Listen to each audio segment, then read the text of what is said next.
Councilor Johnson, can you hear me? Yes. Thank you. Thank you.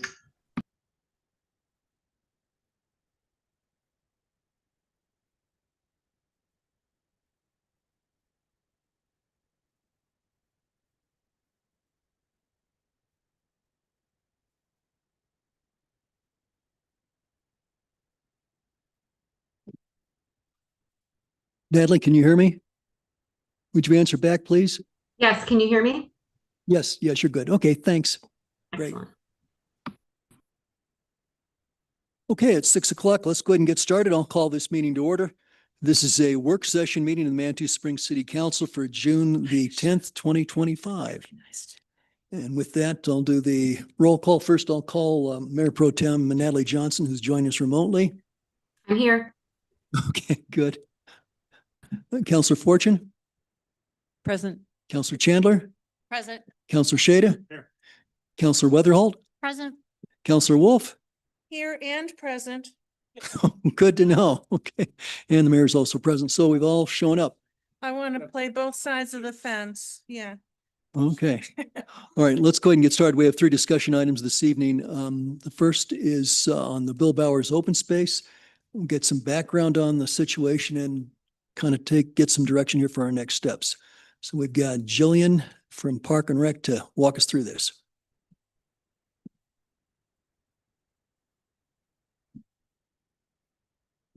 All right. Good evening, Council. I'm excited to be first on the agenda this evening, and I'm joined with Paul Arlinghouse with the OSAC committee.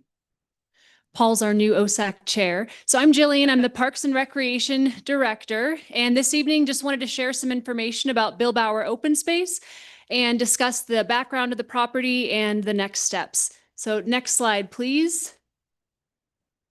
So I put a couple of maps on here just to refresh everyone's memory, or maybe show you for the first time where this property is. So the original open space parcel, which was acquired in 2015, is at the base of Crystal Hills Boulevard, and it goes up kind of towards the Crystal Hills neighborhood. And the parcel that was purchased in August 2023 connects that original parcel up to Bill Bowers Park. So just shy of Sutherland Road, but it creates, or it connects that ravine from the base of Crystal Hills Boulevard up to adjacent to Bill Bowers Park. Next slide, please. And so in the red circle there, that's just the 2 parcels showing you exactly where they lie within that area. So I just wanted to make sure everyone had a clear idea of where we're talking about. I also included a couple of photos of the property. These are both in fall or winter. I don't think I have any spring photos on there. It's a pretty heavily vegetated area. It has a small stream going down the middle. There are a lot of burrs through that area. I remember after my first site visit there, regretting wearing leggings because they were absolutely covered with burrs. But we have had our city arborist walk through there. He identified some noxious weeds that need to be removed. Otherwise, the tree canopy looks to be in pretty good condition.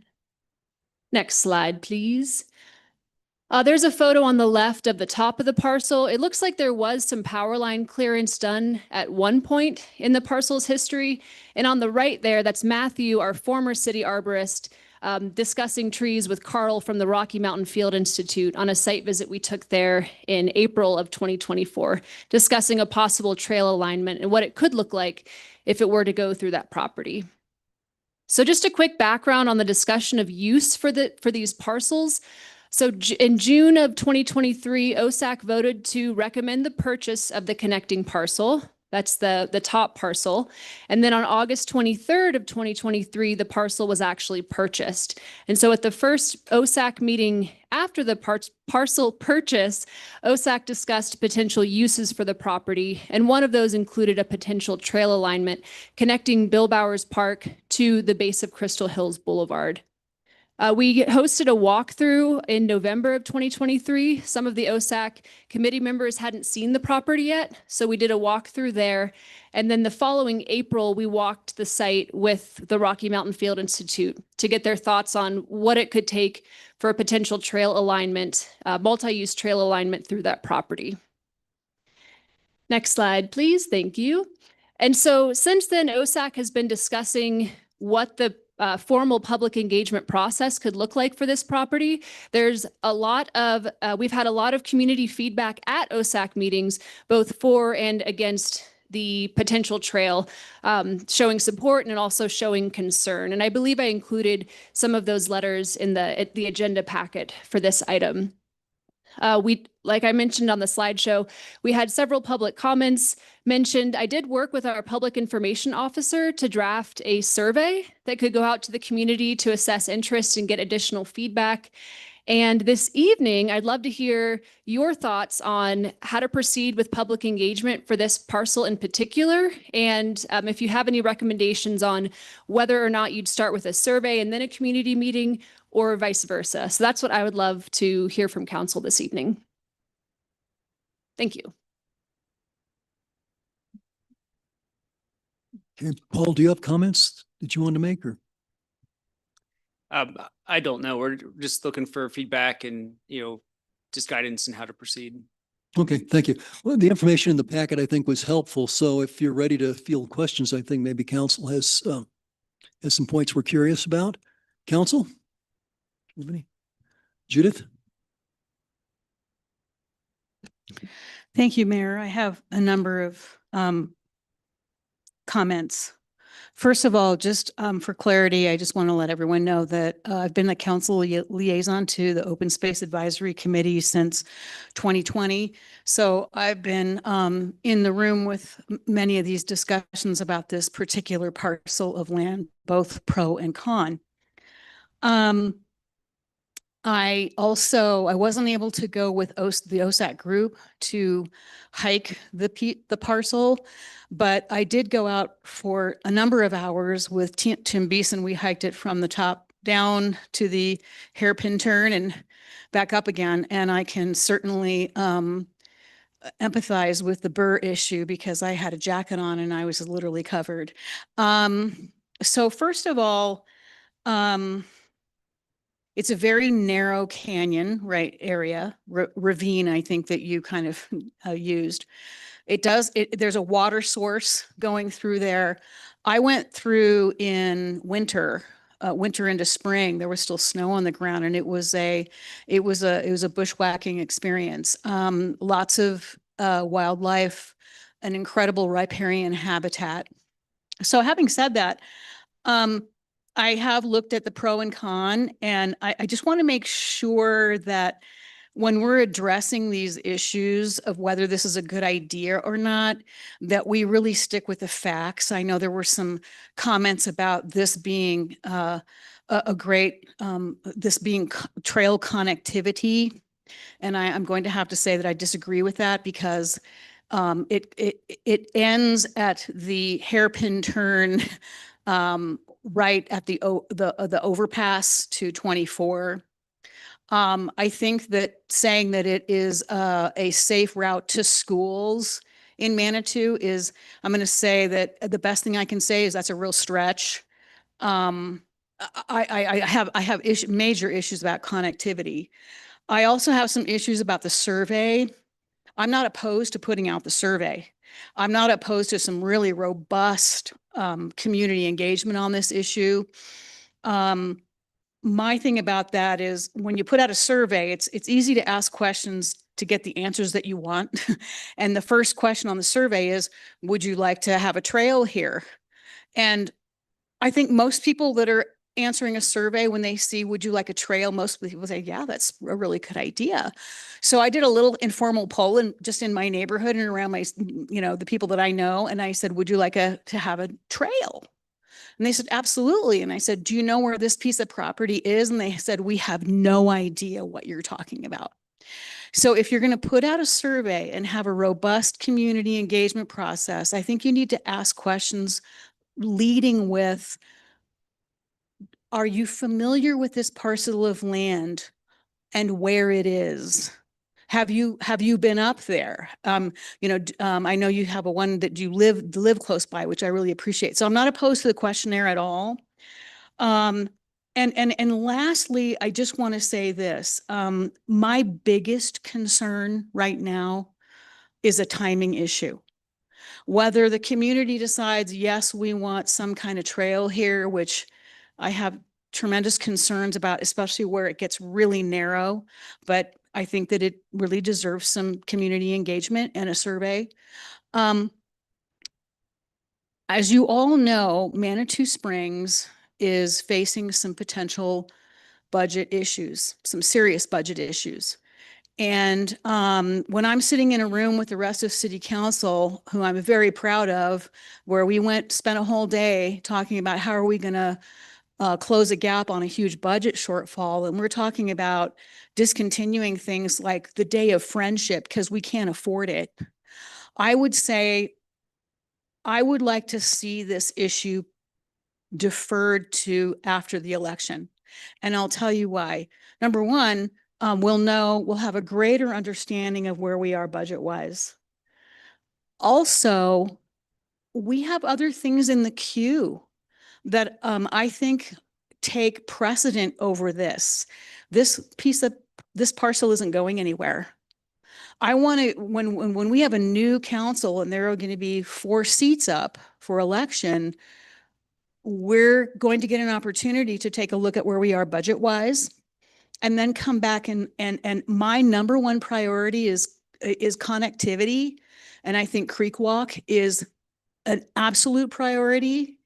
And the second thing after that for me, for open space and parks, is the Higginbotham Flats Park Master Plan, where we paid consultants to come up with a plan. And then we mothballed that because we said we didn't have any money and we wanted to find out what the budget was going to look like that we don't know yet. And so I'm not saying that this isn't important, but I would put it in the queue and prioritize where it needs to be. You know, remember up at Higginbotham Flats, you know, we already have a beautiful piece of artwork that the city council agreed to spend 5 figures of your tax money on that is sitting up there. And so I want to see those kinds of things come to fruition and have the community decide where they are in their priority. And to me, lots of questions here, and this is very, very low priority in the queue of things regarding parks and open space. Thank you, Mayor. Thank you. Other comments? Nancy, please. Yeah, I have slightly differing views. First of all, it's I do consider community engagement good. And you know, whether the survey needs work or not, I'm not sure. I'm always an advocate of getting professional survey makers to do it because you can bias surveys very, very easily. I think that sticking to the facts is good, and we've seen the number of concerns, for instance, on homeless can come up there. Well, homeless can come up just as easily on the road as they can on a trail.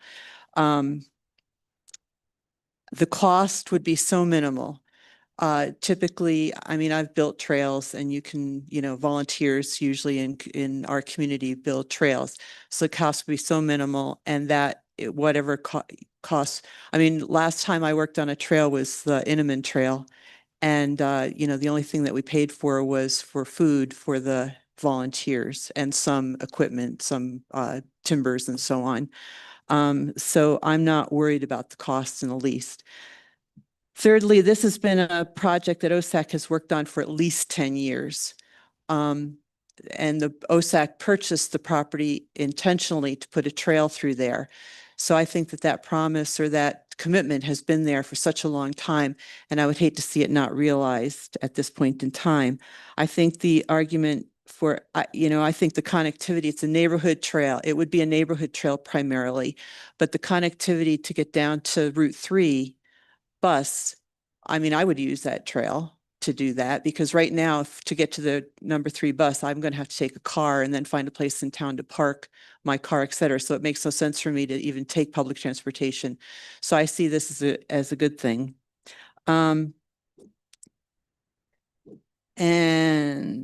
again, it's primarily a neighborhood trail, so I'm not worried about it getting connected to even the Inniman Trail, although, you know, you could, and often trails are connected by roadways as well. So you can get back up to Red Rock Canyon and to the Intamin Trail from from going up further up Crystal. You'd have to go on the road, but nonetheless. So basically, I'm concerned that I'm hearing from some neighbors that they are not enthusiastic about it, to say the least. And I'm at this point in time, I'm very much a supporter of this trail. But I do think that it is worthy of some sort of community engagement. Thank you. Thank you, Nancy. Natalie, I didn't mean to overlook you, but I don't know if you have. Sure. Yeah. I am also in favor of moving forward with a survey. I also agree comfortable with Judith's recommendation that we spend time to make sure that we get the survey that we need to get the information that we need to make a good decision regarding this property. I also believe the survey should come and then the community engagement through some sort of meeting come after that. And I'm interested to hear what ways we can address everyone's concerns and also allow for an opportunity for the community. So. Thank you. Nancy again. Yeah, I had two more things I wanted to say. Sorry. One is that in all likelihood, since the city now owns this property, there will end up a trail there, whether it's a, formal trail or not, it will end up there. Because that's what happens. And secondly, I am, I would personally prefer a very low impact trail, to keep it more of a neighborhood thing and minimal impact on wildlife and so on. And thirdly, I'd say that, one thing that you might want to ask in the survey is, should this be a formally recognized and publicized trail in the city or not? Because that might reduce some people's concern if it were not published on all our trail maps, but it was more of truly a neighborhood trail. Thank you. I have several questions here. I believe there was some, like, at least initial reconnaissance on what it might take to put a trail in. Do we have an idea of how long that trail would be and what the cost might be?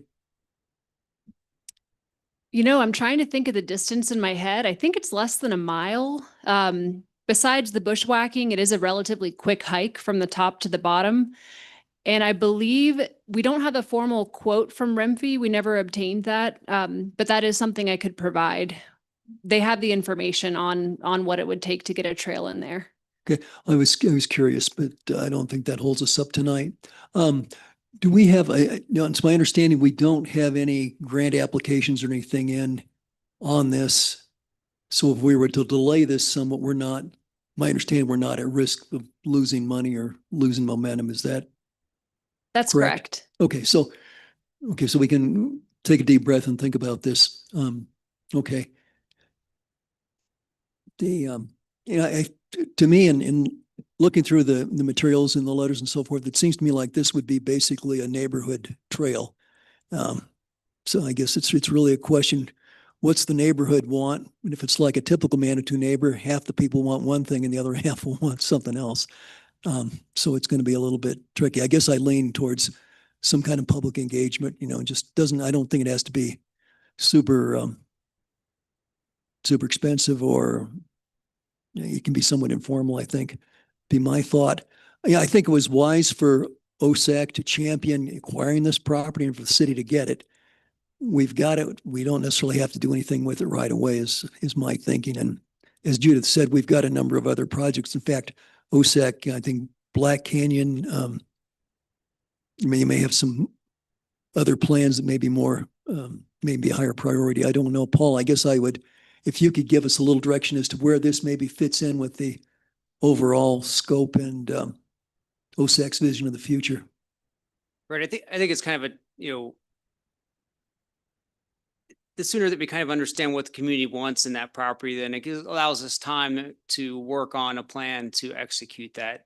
So how much does it cost? Well, kind of need to understand what trail the community wants in there, because the cost could range, whether it's a very simple, natural trail versus something that's, the community wants something more developed, then that would change the project.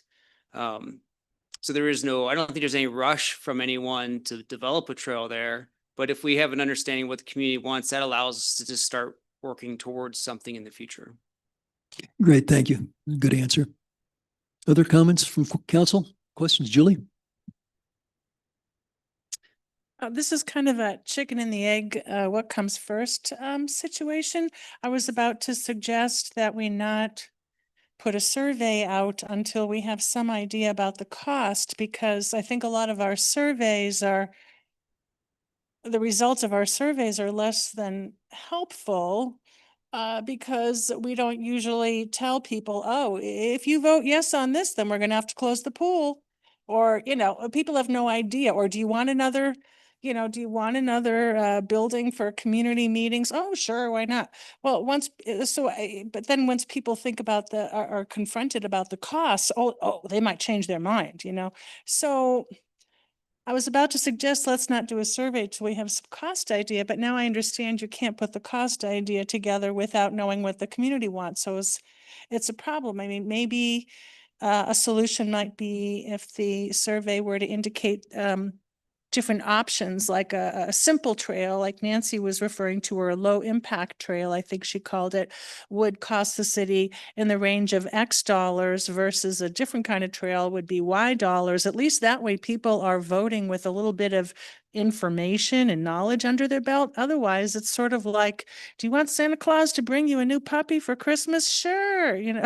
It's just kind of ignorant. We're causing people to be ignorant and to yet vote on things without having important information. So that's my only concern about the survey. And I agree with holding off for a bit on actually implementing anything, but it sounds like we're not close to being ready anyway. Okay. Thank great, you. Great, thank you. Denise? Yeah, I just, point of clarification, I believe these funds to develop this trail would come from OSAC, not the general fund. Is that correct? Yes, that's Okay. correct. So it would all come from the OSAC funds that you have in there. How much do you have in there right now? For trail development? Yeah, well, how much is in that? How much do you have in OSAC line item? I thought it was about, Okay, well, we have about 75,000 in there for trail maintenance and development, and a lot of that goes to our annual RIM fee contract. yeah. I thought you had about 300 and some thousand, over the- 300 and some In thousand. the total budget? Yeah. Yes. Okay, thank you. Thank you. Judith? Yeah, so I wanted to just reiterate that I'm not opposed to community engagement in a survey. And I just really agree with Nancy Fortune that I really want it to be a really solid survey that people really know what they're answering questions to. And with regards to community engagement, I also really appreciate Councillor Wolf's comments, because you kind of had a small, medium, large kind of an idea here. Is it going to be a small private community only trail versus a medium-sized trail versus a, mountain bike trail? And if we're going to talk about costs, I think that we need to know the costs of all three. And the other thing I want to make sure that people understand, both in the survey and in the community engagement, is regardless of what kind of trail you have, you're going to have people on it. And when you have people, you have things like trash. And when you have things like trash next to a stream, you have to maintain it. And while OSAC has the funds to create the trail, it is city-owned property, and the city would be maintaining this area. So if we're going to have, we're going to have to take a look at costs, I'd like to see this 3 schematics of, will we need trash cans? Will we need signage? Will we need to do something? Will the police be called upon more often? Because in my personal opinion, having bushwhacked it, if I was a housing insecure person, that is one of the places I would definitely want to camp out. So I want to make sure that we have a really broad understanding of what the actual impact is. And I really hope this council agrees that we must do an environmental impact study on this area. It is a riparian corridor. It is a wildlife migration route. And While I am here to support what the community at large wants, I want the community to be very careful that not everything needs to be developed and be a trail. And sometimes maybe we need to have this be a very low maintenance wildlife observation, bird watching place. I don't know. I would like to see that as an option too, but I hope the council will at least support an environmental impact study, a robust environmental impact study. Thank you. All right, thank you. Well, Council, I think tonight, our task is to determine what we want to do next. Anything, and that's in terms of public engagement. We could say enough. We don't feel it's justified at this time, or that we don't want to pursue it. We could decide that we do want to pursue and have some kind of public engagement, and that's kind of been the flavor of some of the comments here. So that's, as I see it, that's kind of the direction we need to provide here to staff. So if I guess I'd like to go around the table and kind of just get a sense of what people want, what your druthers are. Julie, I'll start over here with you. Thank you. Can I have some idea what an environmental impact study would cost? Because that's an intriguing idea. I have no idea what it would cost and whether that's something that's comfortable within the OSAC budget at this time. That's a great question. I had a feeling that was going to come up. Right now, we do have 3 inquiries out for different firms to do an environmental impact study. I don't have the quotes back, so I don't know what that would cost. But we do want a study done in conjunction with our public engagement process, because that's an important piece of information to have, along with the cost of the trail options.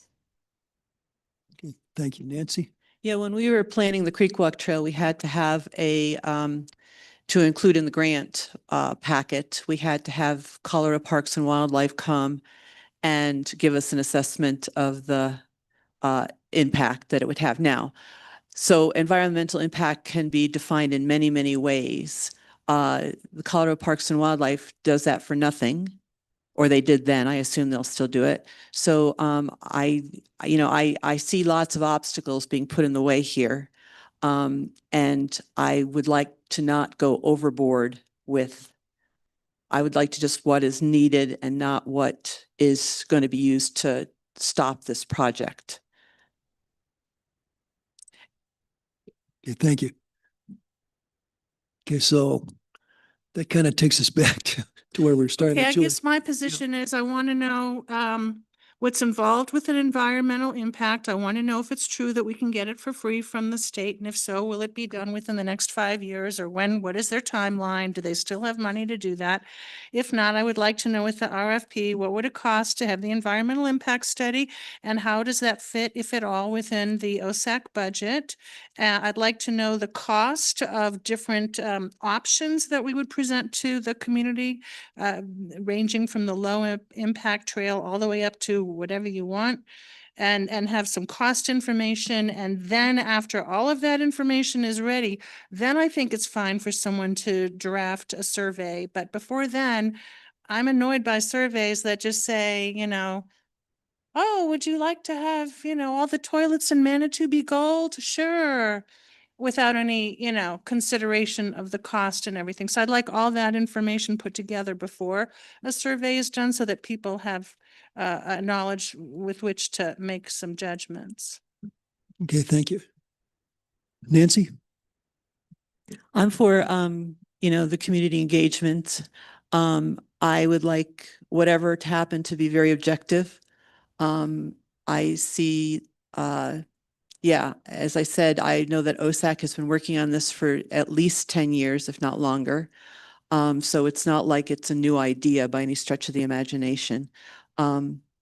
So the basic question is, do we want community engagement or not? And I would like to move this, I would like to make this a higher priority to get it done personally, or to come to a conclusion if the trail gets built or not, or what type of trail gets built. I don't want to put all kinds of obstacles in the way. Okay, thank you. Michelle? I'm good with community engagement. Judith? Thank you, Mayor.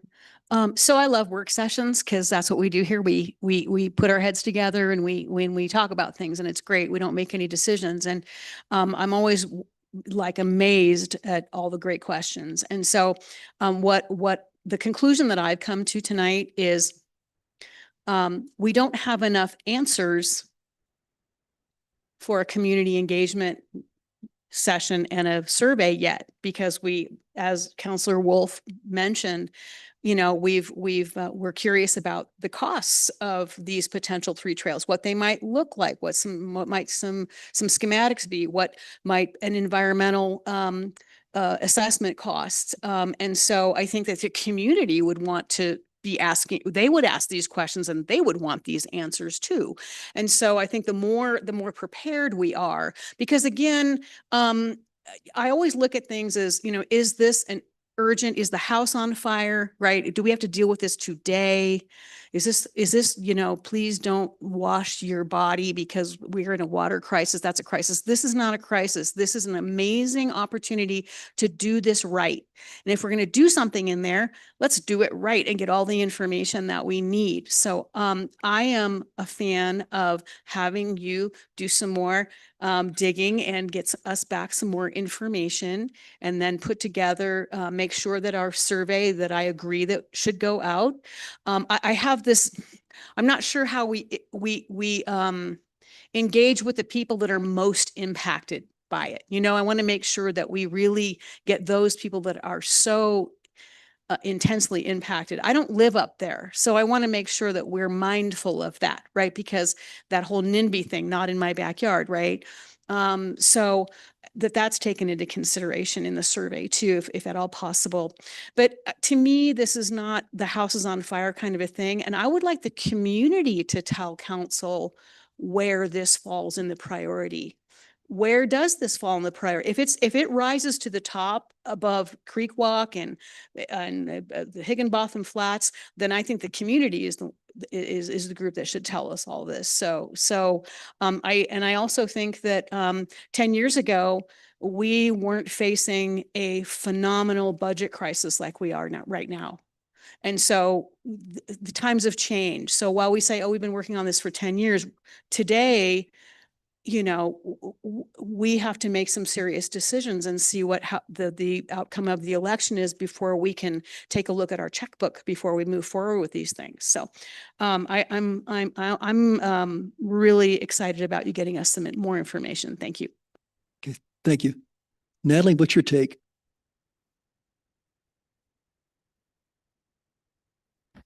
Sorry about that. So yeah, my take, I'm okay with the survey going out sooner rather than later. I think we'll be surprised at some of the feedback we get. I think we'll be surprised by some of the concerns and solutions and ideas people have. That may determine how we spend our money. I wouldn't like to spend our money on things that the community has solved in some way, or ideas people have that, again, we haven't considered. And so I'm okay doing the survey first, generating the information from that, and then getting answers to those questions before we then have the community event.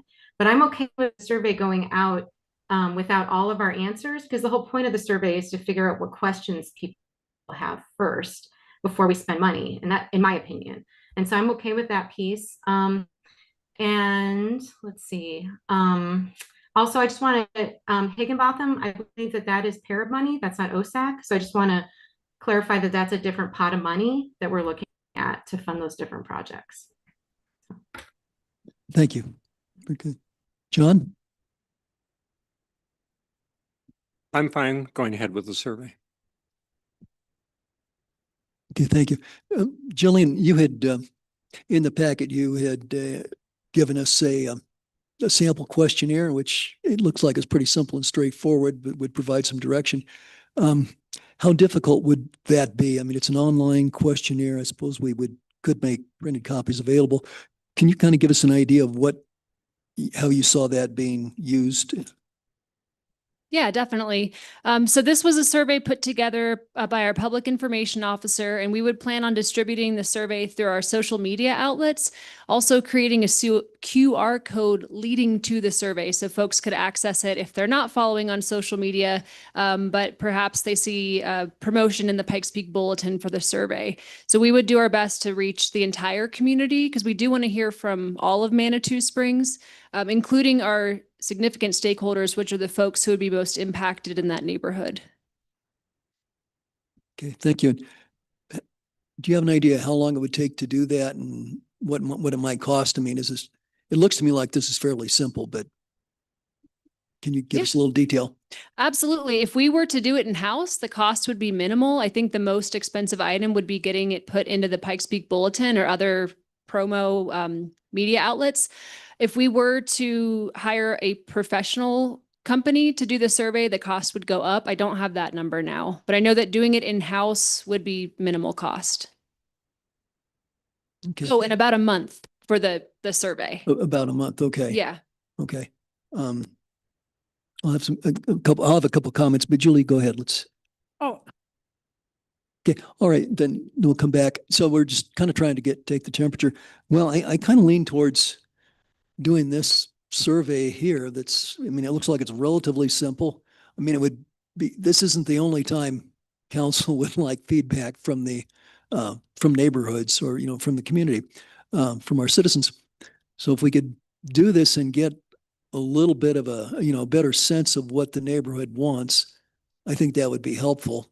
I would refrain from doing a whole lot of community engagement until we've got this survey done, and if that could be done and brought back to council. My personal thought is to, given all the other projects we have going, especially projects that are either being worked now or that are close to being worked, we'd like to make those our priority and continue with that. We've also got concerns about the budget. So this is something it's nice to have the land. This is a good problem to have the land and not know what quite to do with it just yet. But I think I'd like to know more about what the neighborhood wants. And we've gotten letters from people, and I'd say they're about half and half. And some of the comments are quite convincing, and others maybe a little bit fanciful. So I guess my thought would be to do a simple survey, and then if a more robust community engagement's involved, then I would probably seek that. In the meantime, we'd also have a better idea of our budget. That would be my 2 cents. Julie, back to you. thanks. Is that correct? What Natalie mentioned is that the money from this would come solely from OSAC and then Higginbotham is from Parib? Yes, that's correct. When we're starting to look for grants for either of these projects, mainly Higginbotham at this point, that would be grant funded and Parib, but this project would be OSAC funded. So if we go forward on this project, it doesn't necessarily delay getting Higginbotham done? Correct. And if we go forward with this project now, or if we didn't go forward with this project now, are there other things that OSAC was hoping or planning to spend their money on? Should we look at prioritizing, or is it just, are we going to ask the community, do you want this, or would you rather have nothing? I'm just I don't know if I worded that right, but. Yeah. So I don't want to speak for OSAC, Paul, but I would say that Black Canyon Open Space is the priority for the Open Space Advisory Committee now, but they are interested in what the community wants to see with the Bill Bowers Open Space property and move on to that project in future years. It would not be a this year project. Okay, Is that thank you. right?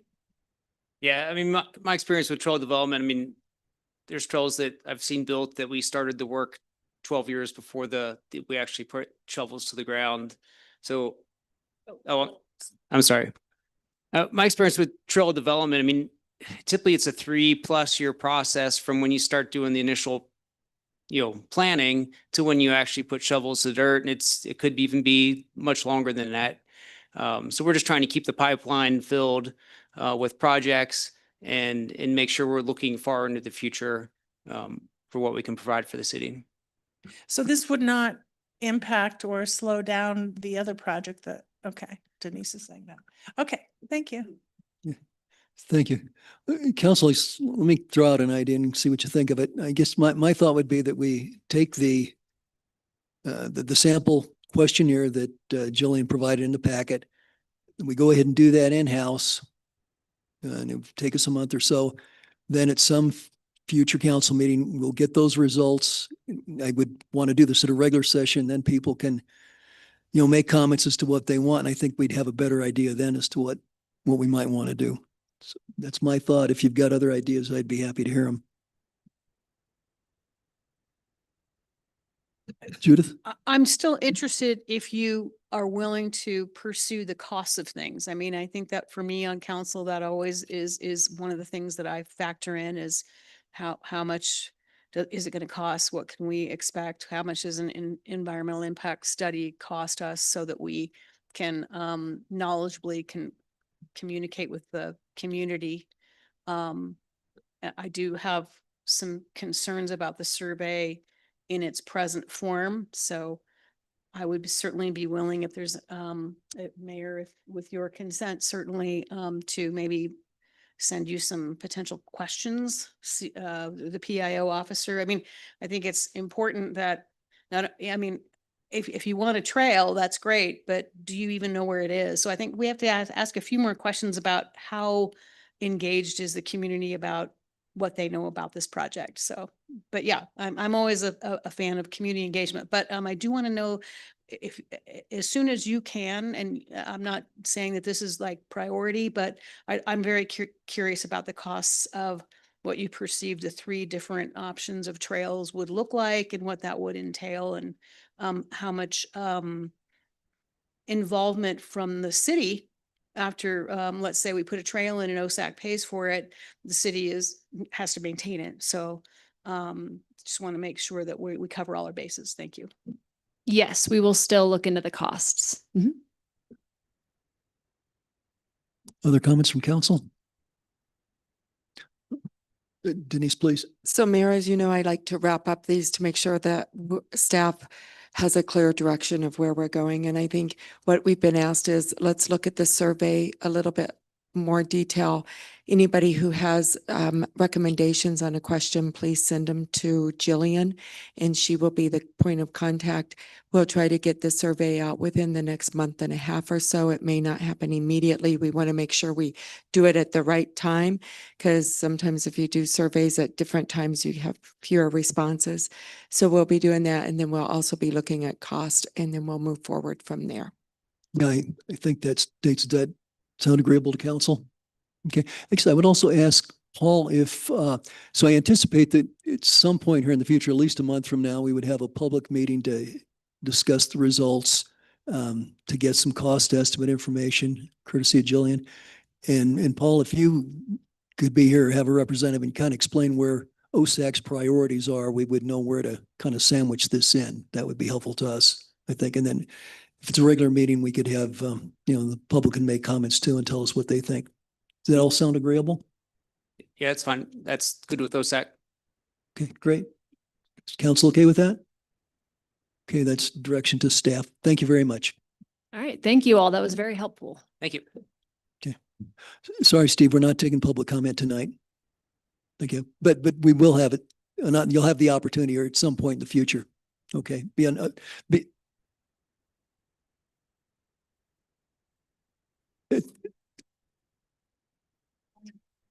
Yeah. Thanks, Steve. We're not taking public comment. We appreciate it. Thank you. But you'll have an opportunity in the future. Great. Thank you. Okay, let's move on to the next topic. That's Mantis Springs Chamber of Commerce. We're going to hear the 2024 annual report.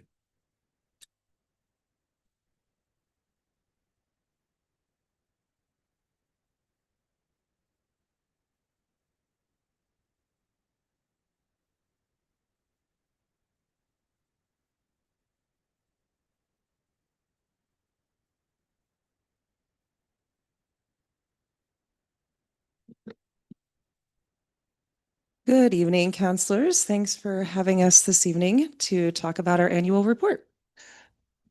Jenna now Wells, Executive Director of the Chamber of Commerce, and I'm accompanied by Farley McDonough, Treasurer of the Chamber of Commerce. Annie Schmidt, Vice President of the Chamber of Commerce. And ladies, I'll just ask if, when you speak into the microphone, if you could be about 3 inches away from the mic, that helps us. Okay, thanks. Good. Great. I know this is a extremely long report, but we're going to scoot through a big portion of it really quickly.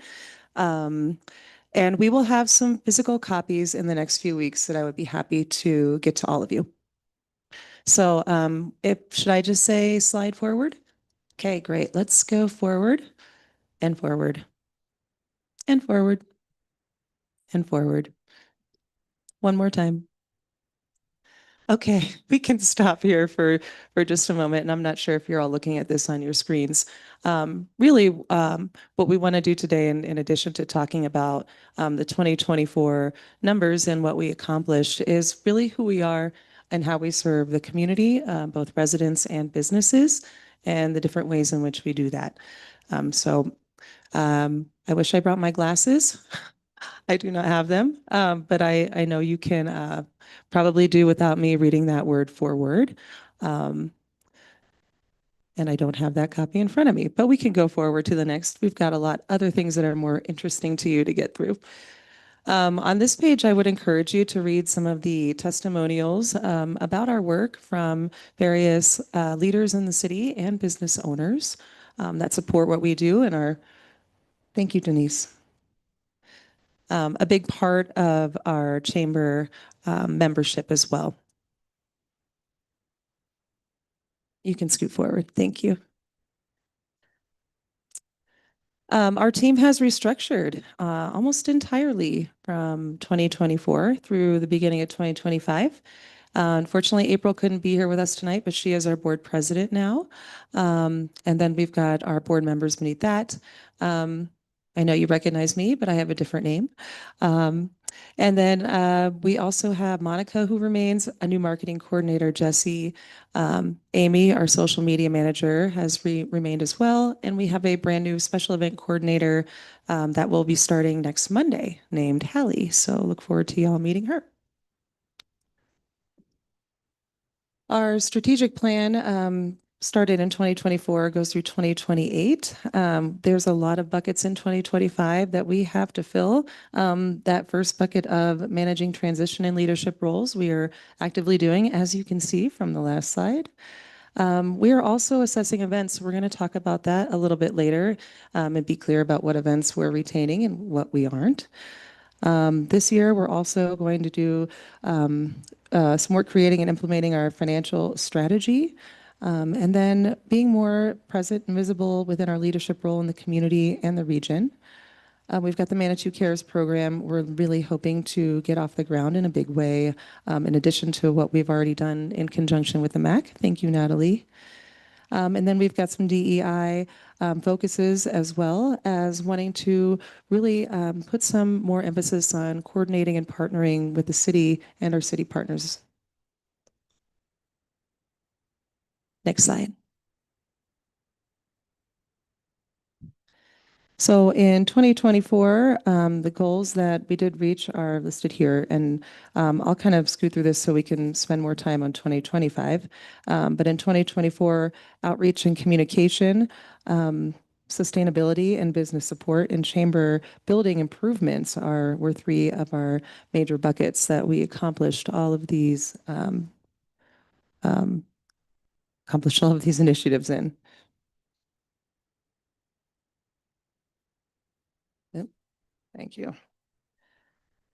So we're looking at our annual report right now. We also published the strategic plan in 2024, and we were awarded a Destination Blueprint Program grant through the Colorado Tourism Office.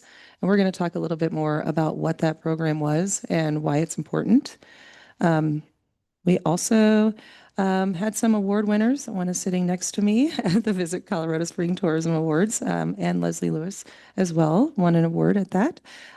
So really encouraging for us to be out there and being seen by not only our partners here in Manitou, but those in the Springs and the rest of the region. If you have not been to the building in the last year, we would encourage you to stop by. Councilor Shada was there today, and we thank you for swinging through on your walk. We've got a water bottle filling station we're seeing a lot of residents come in and take advantage of. We've got the new deck on the side, a painted building, and a lovely sign, which I know y'all have seen. One thing I want to touch base on that I think Farley might be able to speak a little more about is how we support our Crane's efforts through Visit Manitou Springs. would you like to say a few words about that? Sure. Thank you. I'm sure all of you have noticed some of the new, you commented last week or 2 weeks ago, I believe, on the Chase Bank, which is now the Duck Stop. We don't want to call it the Chase Bank anymore. And that's got more things coming. There's going to be a sculpture installed, and Crane is doing Creek Walk murals through town. This is our second year doing those murals. But I think what's important to know is that Crane is almost exclusively funded by the Manitou Springs Chamber of Commerce. We would not be able to do what we do without this organization behind us. They fund our director, 100% of our director, Audrey Gray. And as you know, Audrey, she's a powerhouse. She's just out there doing a million things. We appreciate her so much. But at any rate, I just wanted to make sure that it's understood that Crane really does depend on the chamber. We also partner with them in our office. They provide office space for us. They provide printers for us. They provide admin support, marketing support. I mean, the list goes on and on. We do meetings there. So I just wanted to reinforce that relationship between those two organizations is really crucial to getting a lot of the things done that are very visible to all of the community, what Crane's doing. So that's all. Thank you. Thank you, Farley.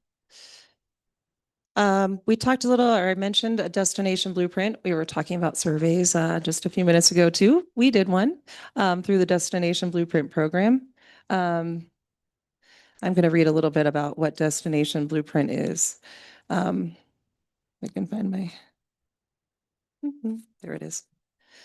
Destination Blueprint, an 11-month strategic tourism planning program. Again, grant funded through the Colorado Tourism Office. Its purpose is to help destination marketing organizations like ours identify, align, and execute tourism priorities. So key elements of that program was a destination assessment, community visioning and action planning workshop, and 100 hours of project-based consulting, which we did complete at the end of May. This annual report was a part of that 100 hours of project-based consulting as well. On this stakeholder survey, which we had 279 resident responses for, you can see what we heard and what we are doing as a result of that survey.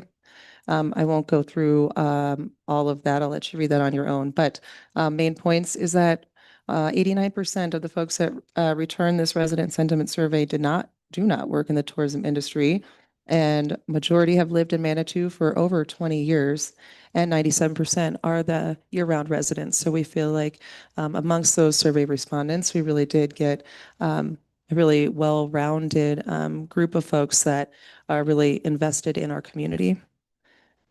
On the next slide, you'll see our tourism stakeholder survey. We had 62 respondents for this survey, and this survey was distributed in the fall of 2024 to businesses and organizations directly contributing to the tourism industry in Manitou Springs. So 62% of those folks own a tourism business in Manitou, and 68% have a business in our historic downtown.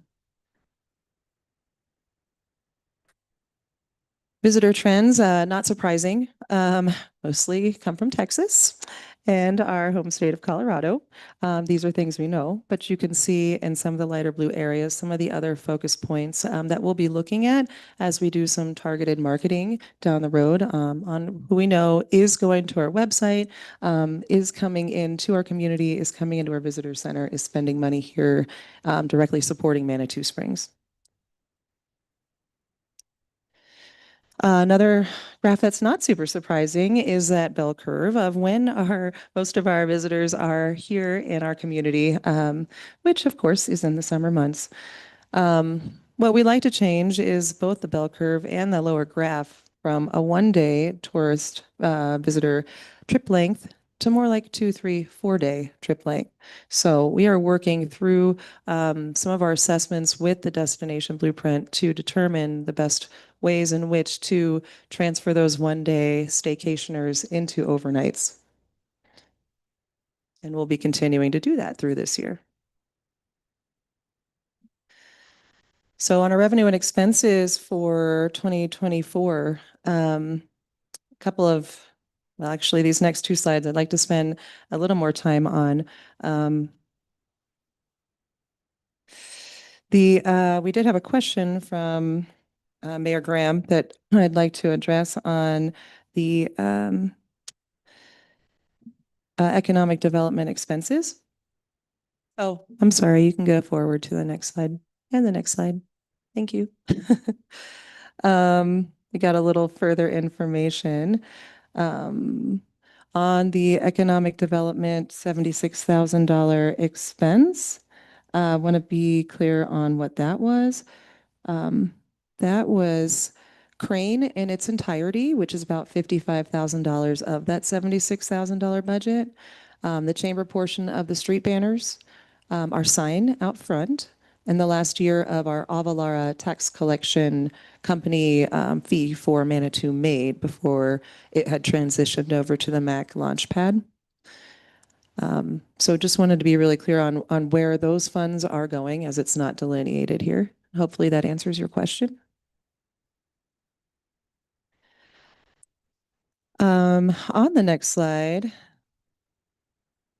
I'd like to talk a little, mostly in detail, of the value of tourism in our community. We worked with with Beth Wright, who was our consultant through the Destination Blueprint program, and our 100 hours of mentorship with her on these calculations as well. And these calculations have a whole methodology of how they were figured. So I'd like to share that with you all. Number one, the lodging, camping, amusement tax, 1.4 million. That was so in total, 1.6 million was collected in 2024. So while they're levied on tourist activities and lodging and camping taxes and an excise amusement tax, by design, it's intended to come from visitors. So residents rarely would pay for the hotel rooms and campgrounds, and most amusements are purchased by tourists. So thus they calculate 90% of the 1.6 million in the lodging, camping, and amusement tax to be visitor generated. Number two, on the sales tax, Manitou Springs collected roughly 9.5 million in general sales tax during 2024. We attribute a very conservative 50% of this to spending by visitors, rounding to about 4.8 million. And this assumption is based on the city's heavy tourism economy. Many local businesses, as retail shops, restaurants, bars, attractions, cater to tourists in peak season. And we all know that tourism really does underwrite a large portion of what we do here, as we collect mostly sales tax from them. And I'd like to go on to just state that the sales tax receipts from 50% in off-peak times up to 95% as peak times come from the visitors. So we're making a conservative assumption that that 4.8 number is directly related to our support of visitor activities. On total visitor generated sales tax revenue, the 6.2 number you're seeing there, we're calculating the addition of the two previous numbers. And all in all, the tax sold house savings, about 2,700 you're seeing. So we take that 6.2 million in the visitor generated revenue and say that money is that's money that local residents did not have to pay to fund the city services they are receiving. So we're dividing the 6.2 million by the number of households in Manitou. According to the 2023 census, there were 2,302 households in Manitou. So if we do that calculation, 6.2 million across 2,302 households, we're seeing approximately $26.93 per household savings for the same services that the city is able to provide with that money.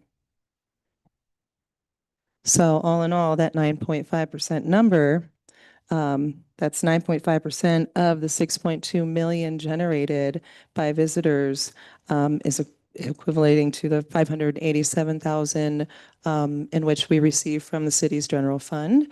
So pretty much your return on investment for us for every dollar you spend is $10 in sales tax revenue, which in comparison to our friends in the Pikes Peak region, they see about $2.50 for every dollar they spend. So this is us saying you're getting a really good deal with Visit Manitou Springs. We can go forward. On the 2025 priorities, our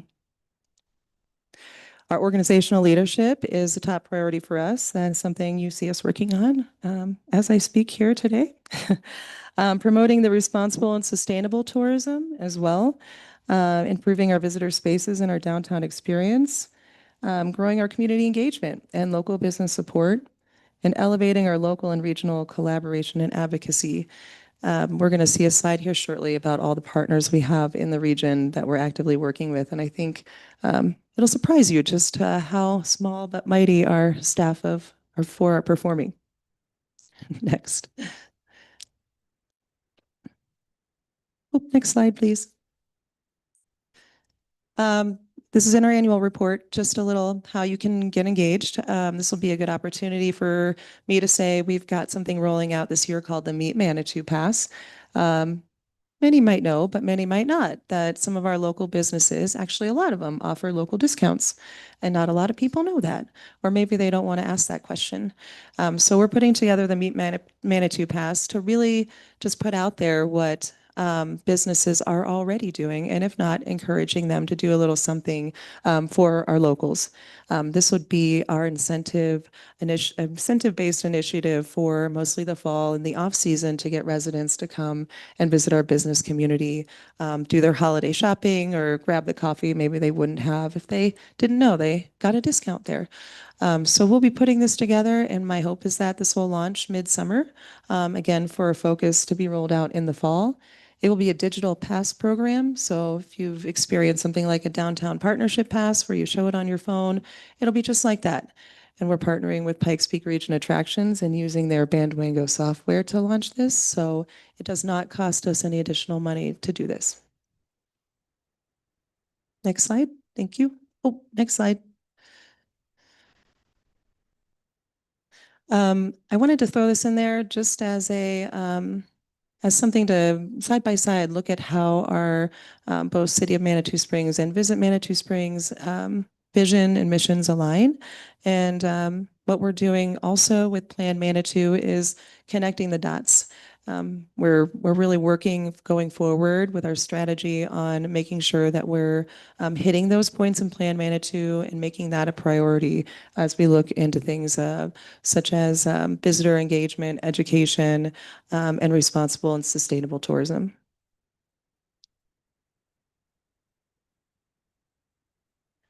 We already talked about Destination Blueprint a little bit, but I want to discuss on this slide is what those next steps are. Think of Destination Blueprint as kind of a prerequisite for our next grant through the Colorado Tourism Office. There's a couple of options for us. There's a destination marketing grant and a destination management plan. And I think both we're a really great candidate for. It might take us a few years to get there. Right now, there's a huge focus in the State Tourism Office to focus the grant cycle this coming year on those who are engaging the 250, 150 celebration next year. So the 250th America, 150th Colorado, birthdays coinciding. So priorities given to those opportunities for 2026.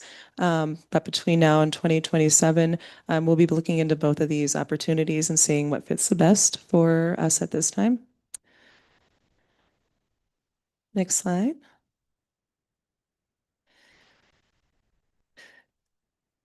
Oh, let's see. Data tracking. I want to touch base on, again, what we're receiving out of the Destination Blueprint program is a twice a year data that's coming from the state's office Datify service that they pay for.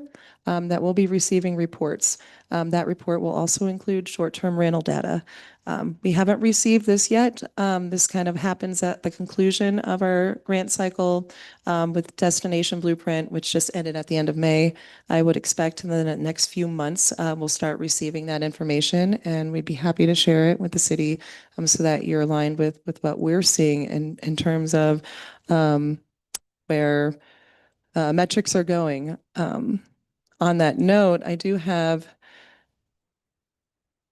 some information that we already received regarding lodging properties and the regional lows that we're all feeling right now. So I don't know if it's appropriate to share these papers with you all, but might I send these down? I think that'd be fine. So just kind of a little sneak peek of some of the data that we'll be expecting to receive and understand the different trends that are both in the region and really specific to Manitou Springs as well.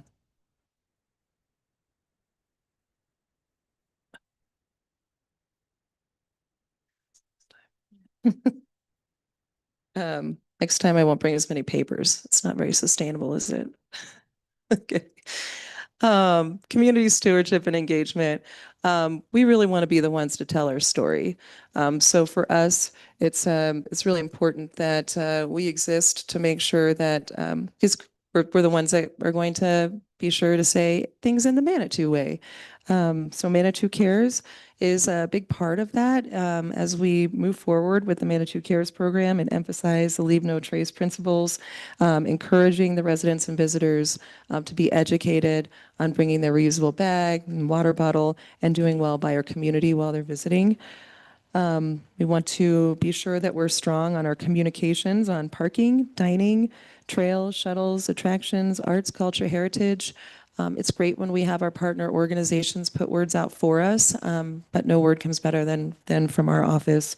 And we always strive to make that the right word and do this with the intent of being educators and stewards, not just marketers for our community.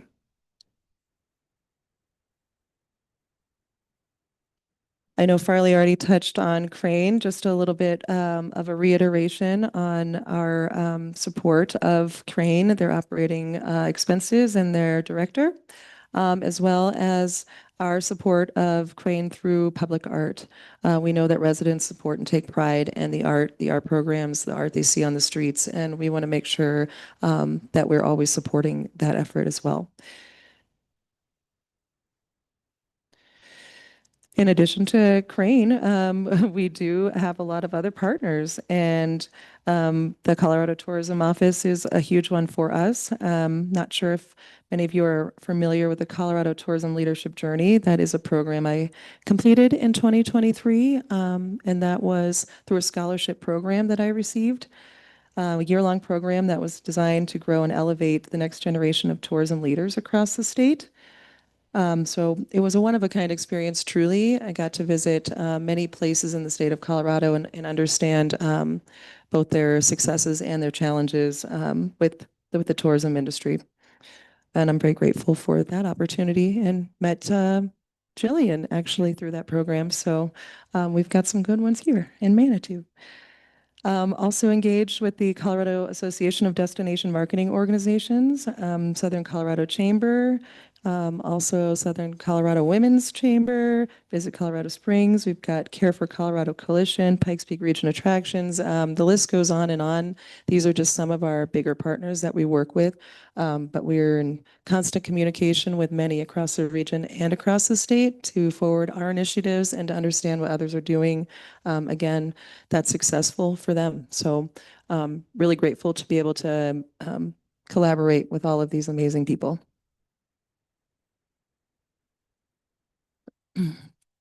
On events, I want to touch base on this as we've got a new event coordinator coming in. I know that's been my role for 8 years. When I started that role, we had 5 events and excuse me. And then my first year we had 16. Yeah, thanks. Guess what? Now we're back to 5.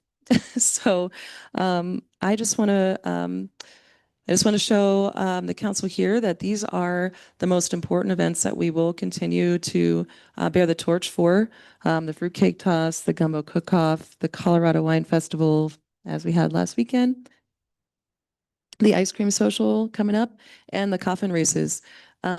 We only have 2 of these events in the high season, and one of them is really as a thank you for residents, the ice cream social, I'm sure you're all familiar with.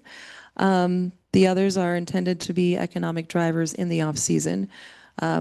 As we move forward, we'll be sure that if we do add further events, that they're in an effort to flatten the bell curve, and make sure that we are trying to bring folks in for our mission in the off season, not in the high season. But these are the only events that we are currently operating. The summer concert series now resides with the Manitou Music Foundation, and Carnival now resides as its own nonprofit. So really proud of us partnering with other organizations and creating other organizations to take control of these legacy events in our community.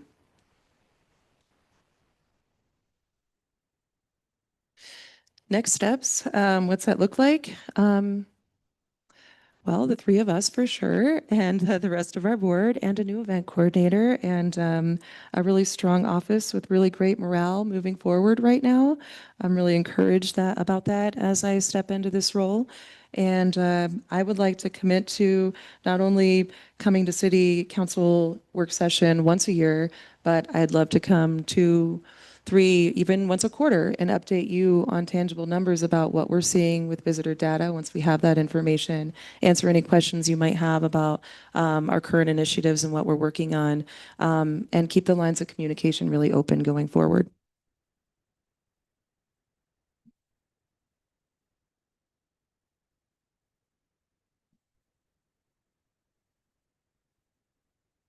It's time for council questions and comments. Michelle, you've got your hand up. Thank you. Could you please tell us a little bit more about the Manitou Pass program? Absolutely. So right now we've got 17 confirmed businesses. I've got about another 12 that I'm waiting to hear from. Again, it's going to be a mobile landing page, not an app, but a landing page where you can put it on your home screen, click a button, and then when you go to a coffee shop, just show them, I've got this pass, and they'll know because they filled out the paperwork. So it's a way for residents to really walk in and not have to, awkwardly ask, do you have a locals discount? But they've just got it, and then you'll have it right here, and you'll be able to show that. It'll either be a one-time use or a repeat use, just depends on the business and what they wanted to do. Yeah, that could go either way, but it will all be digital and really easy to navigate. I just want to say that is a really good program as a working for the state of Colorado in downtown Colorado Springs. They have a downtown partnership app, and then you type in your phone number so you get additional discounts at their local and places I would not have frequented unless, I'm like, oh, check this out type thing. So very cool. Thank you. Thank you. They actually use the exact same software we're going to be using, so it'll be really professional. Thank you. Other comments or questions from council? Nancy, please. Yeah, just one. I'm always appreciate your updates and briefings because I learn a lot every single time you come here and brief us.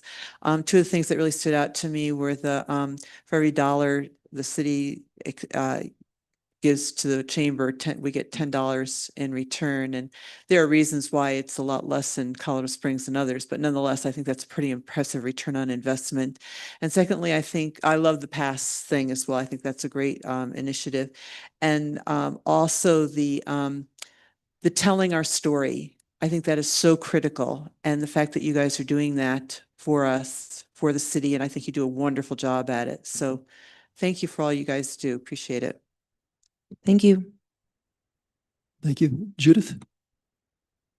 Thank you, Mayor. Thank you for coming today. There was a lot of information to digest. I had to put on my reading glasses, but congratulations on being the executive director and also on that name change. And congratulations to you, Annie, on your award as well.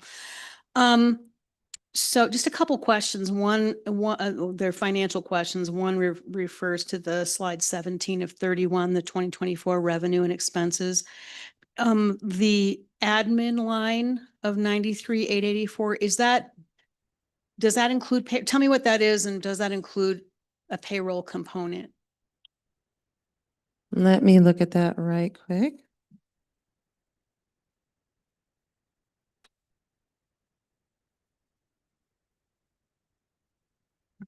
Judith, would you repeat the question? So on slide 17 of 31, the 2024 revenue and expenses, I just was wondering what was all involved in the admin line on expenses, 93,884. Is that I don't believe that includes payroll.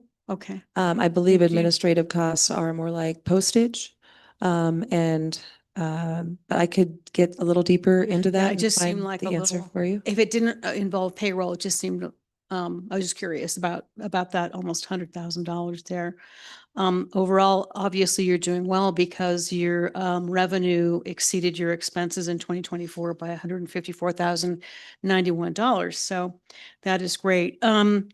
So this is just for my information only. I have some Chamber of Commerce 101 questions. How many employees do you have, and tell me if they're full-time or part-time? When Hallie starts, we'll have 4 full-time employees and 3 part-time employees. Okay, and will they all reside at the chamber? Yes, the 3 part-time are obviously not there all the time. Right. Well, the reason I'm asking you this is while I love the building, you've done such amazing job. About 6 months ago, maybe a little longer, when we were talking about the bathroom issue, I went down there to take a look at it, and the bathroom is still not ADA compliant, correct? Is that in the queue for 2025 for that to be handicap accessible? I think I can help with that. At this time, we cannot figure out a solution for that, and it has to do with the wall between the back of the building with an addition and the front of the building. And so we would have to structurally change the wall, and it's beyond our budget at this time. And maybe Annie can also chime in on this too, because we got some support from Doug on trying to figure out how to do it. But it's that structural piece in the back it would require. And even if we were able to go through that back wall, we can't figure out how the back of the building works with it. We actually we talked about moving it to the other side of the building, but we don't have plumbing on that side. So it's just a very expensive venture. And if you want to kick in. That basically sums it up. We are as compliant as we can be at this point with the grab rails, and we did widen the door, but it isn't 100% ADA compliant just because of the factors that Farley mentioned. I'm asking just because I think it's wonderful that you're coming to us, but I would like to see us grow into a relationship where we're also coming to you. And while I love the building, I want to make sure that with the number of employees and your growth that it's enough for you, and how we can support you in making that happen. If to me, a Chamber of Commerce should have an ADA compliant bathroom, and I'm not dinging you. I'm just saying that what can the city do to support an alternative solution? So we don't have to talk about that today, but just it's on my list of things to support you with in the future. Your special event coordinator, that will be a full-time position. That will be you. Yes. Replacing you. Correct. So the city also has a full-time event coordinator. Will those 2 roles collaborate in any way? Yes. Okay, so there'll be overlapping things that those 2 event coordinators will be involved in. When we do produce an event, there's a lot of communication with Megan and the Event Review Impact Group, the ERIG group that meets monthly, where there's discussion about the events and services from the city that are required and needed. So she'll be quickly introduced to Megan and that group. and they'll be working together in terms of how the impacts of the events are individually each event for the city. Thank you for that. So I just jotted down some potential ideas on how maybe we can be more collaborative with you on some of your goals that you expressed in your presentation. And one is leave no trace events. And I am a big fan of the city supporting whatever it takes on getting all events in this city leave no trace events, whether that's going to take an ordinance or whatever. But I will tell you that the Climate Action Work Group is a good group to work with because their annual Greenie Awards was a leave no trace event. You had to bring your mess kit, or you had some loaner, stuff. If you didn't bring yours, all of the food waste was composted. I mean, it was well done. So I think we can do it. I just think that it's time for us to make it happen. Other communities have been able to pull it up. I think that's something that I would really like to partner with you on how we make that happen. The other thing I think that would be a really good partnership is the Dillon Mobility Hub. I think that's going to be really impactful, especially with the parking office there, to have that parking office also support the chamber with literature and information, and also to have the chamber promote that in 2026 the Route 3 bus will be fare free. And I think that's really a great key to getting visitors to come see us. And two more things. I just would love to see the chamber support Day of Friendship. Breaks my heart that we cut that out of our budget. Apparently we can, spend our money on a lot of other things, but I would love to see us collaborate with you because that is a community-driven, amazing event. And I think it would be a great way to promote the Manitou Pass as well. And then I think that's all that I have. Oh, do you know what your current fund balance is right now? I do not know off Okay. the top of my head. But you'll be coming to us during budget season and bringing us that Yes, I later. will. Okay. Thank you so much. Appreciate it. And if it's okay to reply to a few of your remarks, I'm proud to report that Winefest last weekend had 1,837 attendees. Of all the people that were there and over 68 vendors, no one brought a plastic bag or a plastic water bottle. Great. And all of the food vendors used compostable products. While we're still figuring out the compost, I think it's a big step for an event of that size. That is huge and something for us to promote. Lastly, on your slide where you stated, what you bring in, what the chamber does as far as tourist dollars, you didn't even include parking, right? Because we can't even throw parking in there. So just keep in mind that, I'm mindful that, not only does the tax, revenue feed the city, but those parking meters feed our mobility and parking enterprise. So I don't know how you put that in the future, but that's a big chunk of money. So. Thank you for that.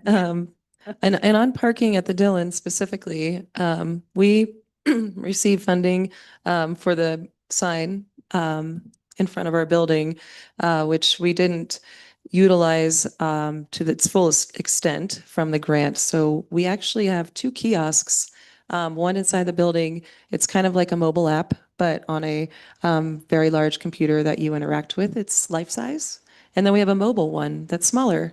And we would love to have further conversations with the parking department about utilizing the mobile kiosk at the Dillon Mobility Hub, Excellent. so that when visitors arrive, they'll be able to navigate to all there is to see and do in Manitou Springs.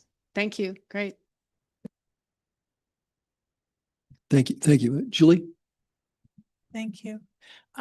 Just a few random questions. The return on investment analysis that you did, am I correct? It looks like you added up all the general sales tax and then divided that by the number of households. And that's how you got the ROI basically. Am I on the right track? So we did the 6.2 million, which was, you're correct, the full figures divided by the 587,000 that we receive in funding from the general fund, which comes to 10.56 when you make that division. So for every $1 invested in us in that 587,000 brings in $10 of revenue, adding up to the 6.2. Okay, so that math assumes that if the chamber didn't exist, we would have zero sales tax income because you're using every tax, you're using all the sales tax without being able to differentiate which sales tax are collected because of work you've done successfully to bring people in versus maybe people would just go ahead and buy that thing anyway. Am I correct? Or is there a way that you can somehow, and I don't know what the magic system would be, to determine the extent to which your efforts are actually bringing more people in? So it's actually, we're using that 50% number, that conservative 50% of sales tax generated as equating that to what our office can bring in. And this is a state standard formula that is used in highly concentrated tourism areas like ours. Oh, okay. So the rule of thumb, if you will, is that we're just supposed to assume that 50% of our sales tax would be gone if the chamber weren't doing their work. Is that right? Actually, the state did send me their standard on what happened when destination marketing organizations fold, and it is over a third of their general sales tax that is completely canceled out. So if it's a third, so what theoretically you'd lose a third of your sales tax if there were no chamber? that is what the state standard is saying based on their But you're formula. using 50%? But they do use 50% on what our marketing dollars do bring in, correct? Are those internally inconsistent, or am I misunderstanding something about these statistics? Those are two different answers. How do they jive together? Well, I think they're saying if the organization folds, you lose a third, you're not going to lose up to 50% because there's still people that are going to come. Colorado Springs is certainly going to market that people come here and go to the Incline or go to the COG. They're just not going to tell them to stay in our hotels or eat in our restaurants. But the formula for determining what this organization generates is by using 50% of the total sales tax revenue. Okay, that doesn't make sense to me, but I understand the answer. I do understand the answer. The other thing is, because the survey results showed how people are frustrated with too many events happening still in the summer, causing too much traffic, too much tourism, too much all that stuff. Is there a reason we can't move the wine festival to outside of summer? I mean, is there a reason we can't do that in October or whatever, September, October? Why are we doing that in June? So the Wine Festival is the only event we're doing, again, to bring tourism to Manitou Springs in the high season. It is the first festival of the season and has been that way for 22 years. Pretty much every other weekend in the summertime, there's a festival in Colorado for wine. We would lose probably the event if we change the date.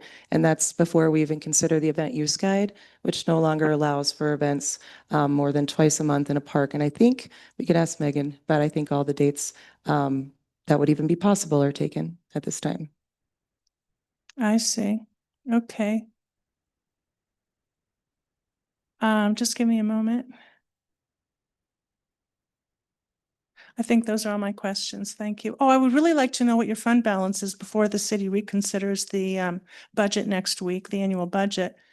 Because when we make budget decisions, we like to know how much you already have in your account for the expenses you have, anticipate. And it helps us determine how much extra to kick in. So I personally believe that would be helpful info if we could have that. But thank you. Thank you. Thank you. Natalie, I'm sorry, I don't mean to neglect you, but Natalie, do you have comments? Sure. I think I say this every year, but the ice cream social is my favorite event, so I appreciate that. And I am really excited about how your program, Manitou Cares, Jenna, that you created is really growing. I think it has a lot of potential.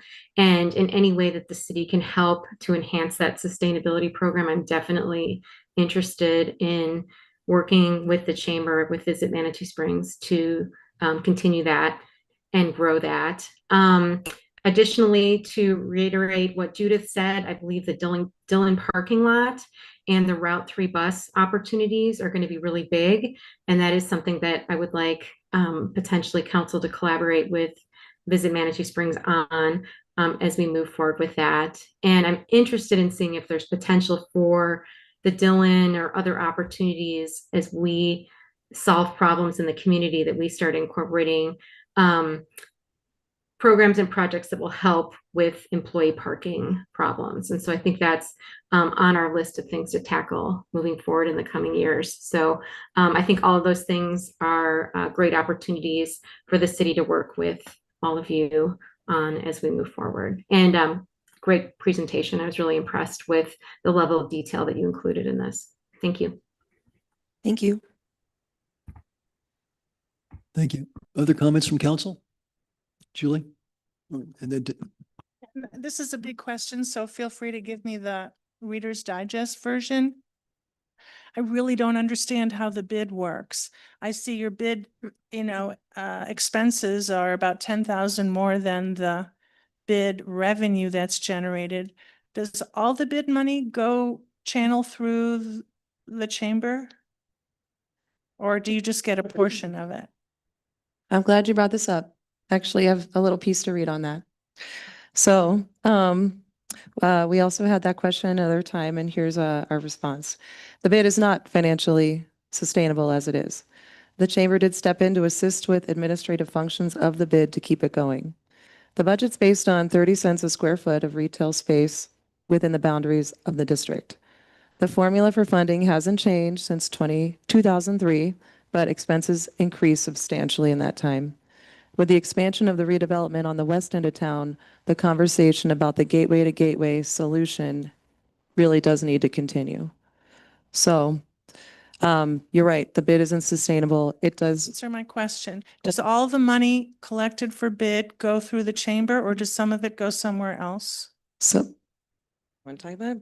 so the You know? bid pays $2,000 to Visit Manitou Springs for administrative purposes, storing files and bookkeeper cutting checks for the bid. We do the bid map, so it takes staff time, but it is not. This is a yes or no question. Yes or no? Does any bid money go to anywhere other than the chamber? Or does it just go to you guys? No, it goes other places, but we don't know we just get what You we just get a certain percentage. right, or no, well, we get $2,000 for doing You all get the 23,502, you get $13,080 according to your chart. I was just They- trying to be- figure out. I'm sorry, because the bid is a member of the Peak Regional Attractions, and so they go through our organization to pay that membership. So that's why there's 13,000 coming in, but that goes out to pay for the membership to Pikes Peak Region Attractions. So it's- the 23,500 that you have on here for bid expenses, does that include what you just explained, that membership thing, as well as what Jenna was saying about the admin expenses, or is that just for the membership thing? No, the 23,000 also includes some of the monies that Leslie that the chamber uses to pay Jason to do some of the maintenance downtown. So the chamber is running checks through, his payroll goes through the chamber because the bid they're not running payroll. So they have to pay Jason. So it goes. Jason, who's Jason? He's cleans the downtown, does snow removal. I'm sorry, what? Snow removal. Oh, Jason is Mr. Snow Removal? Well, he was doing some removal. So you're saying that the cleans the expenses- sidewalks. Sidewalk cleaning. That's it, sorry. What is she talking about? So Jason, you'll see downtown in the mornings and he is cleaning the sidewalks, picking up the trash, doing all those things. So he helps with the bid, keeping the downtown clean. Who employs him? The bid does in the chamber and it goes through that. Then the chamber also, or the bid also pays for snow removal and those things. And then if they don't have enough money to make it through the year, the city pitches in and we pay or we help with our staff to try to make sure that the bid or that the downtown is managed. And then, as you know, we've added some additional money to help with downtown beautification. So we're adding that to our budget where we're taking care of all the gardens and those type of things. However, the flower pots is being managed on a volunteer basis. So that's why the bid has enough money to employ Jason, I believe, to do your Pikes Peak attraction membership and to do some snow removal. But depending on the amount of snow, the city sometimes has to step in and help with that. Oh. We also are now paying for the sidewalk cleaning because the bid doesn't have enough money. So currently the city is putting about close to $100,000 in downtown beautification. And when you said the bid doesn't have enough money, well, is Jason an independent contractor or an employee of the chamber? Independent contractor. And Denise, when you said the bid doesn't have enough money, that's not referring to the money they gave the chamber, that's separate money? They don't have enough money to do the sidewalk cleaning and to do, to put the signs up on the posts and to do those type of things and to do the gardens. So that's where the city has stepped in with cleaning, making sure that the trash cans are clean. So, and to help out with with snow removal when needed. Well, thank you. And then finally, and you said this, but I missed it. Under your economic development, 76,000, you said 50 grand of that or 55 grand of it is to support Crane and the director. And then you said where the other 25 grand came from and I missed it. What do you do with the other 25 grand?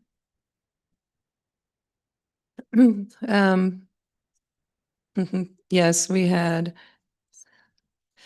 the chamber sign, the street banners, and the last year of Avalara, a tax collection company for Manitou Made that we had worked with before it transitioned over to the Mac Launchpad.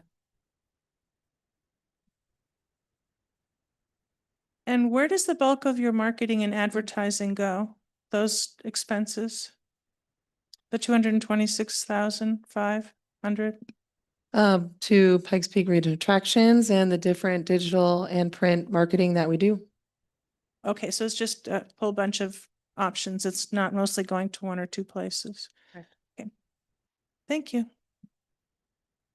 Thank you. Several questions. I was just wondering, how many members do you have? And of those members, how many are outside the Manitou city limits and how many are in town? Great question. We have 217 members. 65 of those are downtown businesses.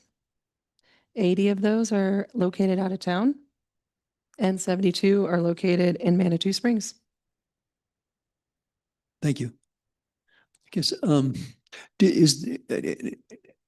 based on the conversation here in the last few minutes, I'm wondering, do you handle that as an entity with a membership in Pikes Peak Attractions?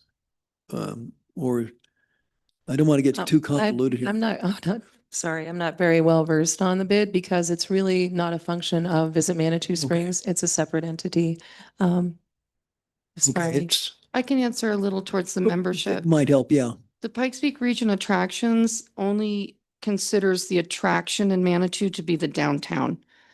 So the entire town of Manitou can't be a member of Pikes Peak Region Attractions. This was many, many years ago. So when the bid was established, their membership is pretty expensive. They're a very robust organization. And the way that we were able to complete the membership and have Manitou be a part of it and have the chamber be present in their advertising was to have the bid and the chamber partner to pay for that membership. Does that make sense? Am I? It makes sufficient sense. I realize it's a little convoluted to me, but I can see how it would have evolved. Yeah. Okay. Yeah, the that's- bid couldn't pay for it on its own, even back in 2003. Actually, I think it was 2006. I was on that board. But I think it was on 2006 that we asked to be a member of Pike Street Region Attractions. But the bid didn't have enough to be a sole member, and they needed the chamber, and the chamber wanted to be in, but the chamber has to market the whole town. So that's where the partnership came from 20 some years ago. Okay. All right. Now, I think that's helpful because sometimes the downtown merchants see themselves as you say, an attraction in their own right versus the Air Force Academy or Grant or the Royal Gorge or something like that. Okay. That gives me some insight. Thank you. Council, any other questions or comments?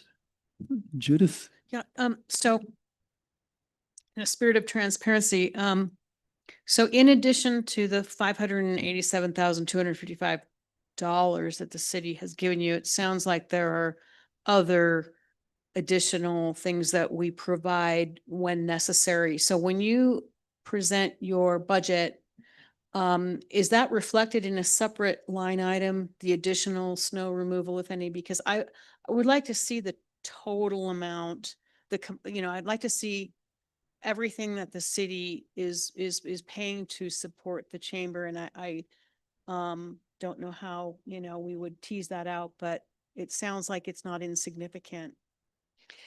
Yeah, I can give you off the top of the head of several items that we do. We're doing about 75,000 from arch to arch cleanup. So it's the downtown. We spend most of that for downtown cleanup. And that's, making sure the trash cans, et cetera. Then we do about, I think, about 40,000 is the garden. I believe it's the 40,000 is the garden, contract this year. So that hits that, and that's all for the downtown gardens, pretty much all of that, and up to Hiawatha. So those two, and then the snow removal just depends on the year. I don't think last year we had to help. I think the year before that we had to help maybe 15,000 if I remember correctly. But those are the things that we have in our budget right now that helps. And then we pay for the Christmas lights, which we all agreed that that's what we would do. So we pay for the downtown Christmas lights also. And I just to note that's for the bid. Excuse me, not that. Yeah, I'm sorry. That was for the bid, not the chamber. Yeah, it's for the bid. It's for the whole downtown to make sure it's clean for visitors and all of that, correct? So it's just to help with the downtown. And it's really arch to arch. For some of that, we do arch to arch. And then I do want to mention that Dylan, we are working very closely with the chamber. We're trying to have them help us with the promotion and doing all of that. So that is all part of the communication plan and the things that we're working on. So I want to just mention. One final question though, since we're talking mostly about the downtown core, I guess I have a URA question. How do you collaborate with the URA to support the businesses in that area? Is that a separate? I mean, how would I know, like, when I'm looking at your budget, how those businesses are being promoted? So as a member business, regardless of where the location is, we will promote, again, as the chamber, not the bid. We're talking about two different things when we talk about the bid and the I'm all chamber and the confused. URA, three different things. But regardless where business is, we do our best to equally promote. So with regards to your marketing and advertising material, those businesses are also featured in your marketing and advertising. I think I can elaborate on that a little Thank bit you. as a business in the URA. I feel like the chamber is probably my biggest cheerleader of a lot of the advertising that I do for my business. But, and in that, they promote me in the office. So when people come in to eat, they keep our rack cards there. We're in the visitor's guide, but it all is based on being a member. I mean, I'm a member of the chamber, but in a small town like this, when you're not a member, you're still getting the benefit of this organization because we're bringing people to your door. So it's just unfortunate they're not members, but as a member of the organization in the URA, I get a lot of value from the chamber. Thank you. That's helpful. Other comments from council? Questions? I guess not. Well, ladies, thank you very much. I think this is insightful. You've gave us a lot of information and we may have some questions in the future. So thank you very much. Appreciate it. Thank you. Council, let's take a break here. We've been at it for a while. Let's shoot for a 10-minute break and then we'll come back and finish our last item. Thank you. Natalie, did you hear 10-minute break?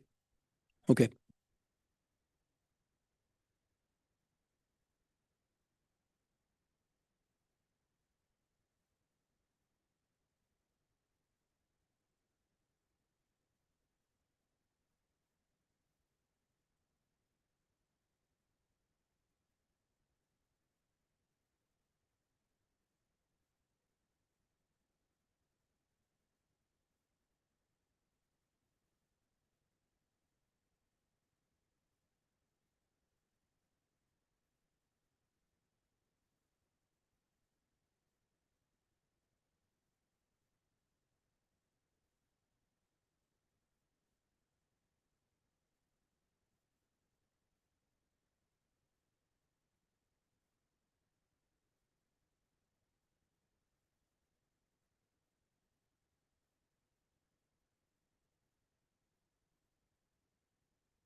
Okay, let's take our seats and we'll get started.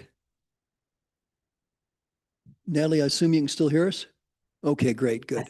All right, so our last item for tonight is discussion of the special event parking fees.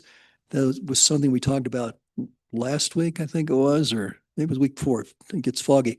And John, I think you're back here. This is your 6th time in a row. So Yes, sir. I enjoy my time with everybody here. I appreciate the warm welcome from the city and the city council. thank you. We'll get you a frequent flyers card here. Okay. All right. John, you have the floor. Thank you. I'm John Crawford, Mobility and Parking Manager for the city of Manitou Springs. Jillian Rossi, Parks and Recreation Director. Thank you. And when we first started talking about, when we first started talking about special events, there was some confusion brought by the council as to what the current special event rate covers and how it's utilized. And I wasn't prepared to talk much about it at that time because I was new. And so I'm now, as you reminded us, in week 6. I know a little bit more than I did, but I'm still in the learning phase. So I was hoping we could just take this as an opportunity to talk about that. This special event is primarily used for event that Jillian and her special events crew use, and it's in that policy. And so basically, what I wanted to talk about is that special event is used when you want to reserve a space in support of a public event that has gone through the public event process. And there are some small ones that are private that use it, but it's primarily supporting the special event programs that you have. And it reserves that space for something other than the parking. But also it has been used in the past to provide parking for those event sponsors and the people putting on the displays and parking them in other places in the city, primarily Hiawatha Lot. And I think that's where the confusion came in, and we started talking about long-term parking in Hiawatha Lot at 50 cents an hour and those types of things. I am in the process of learning more about Manitou Springs and our opportunities here with our mobility and our parking. I wanted to see how events worked. I actually was working Saturday, parking cars in the Hiawatha Lot from 8 till I finally gave up at 2 and passed it on to other staff. But I saw some of the things that were going on then. We also are going to have challenges going forward that are beyond tonight and probably into next year as we transfer over to Dillon and we're closing Hiawatha for those renovations and changes. So what I'd like to do tonight is just answer any questions you have about the current program. I would appreciate time to work through the projects and the different events we're doing currently and look to put together a program of my recommendations for 2026 that we could probably start talking about in October. Get more information from you, more from the constituents. I'm doing a lot of individual canvassing and talking to people throughout town. And of course, staff, as you know, we've had a lot of new staff lately, and I'm working closely with Ben, our new, I guess it's okay to say he's our new public works director / engineer. He and I have been working on things, Aaron in the planning department on things. So I'm getting a much better feel for everybody. And of course, the quality time I spend with y'all learning how you feel about things. So with that, I think I'll just open it to questions.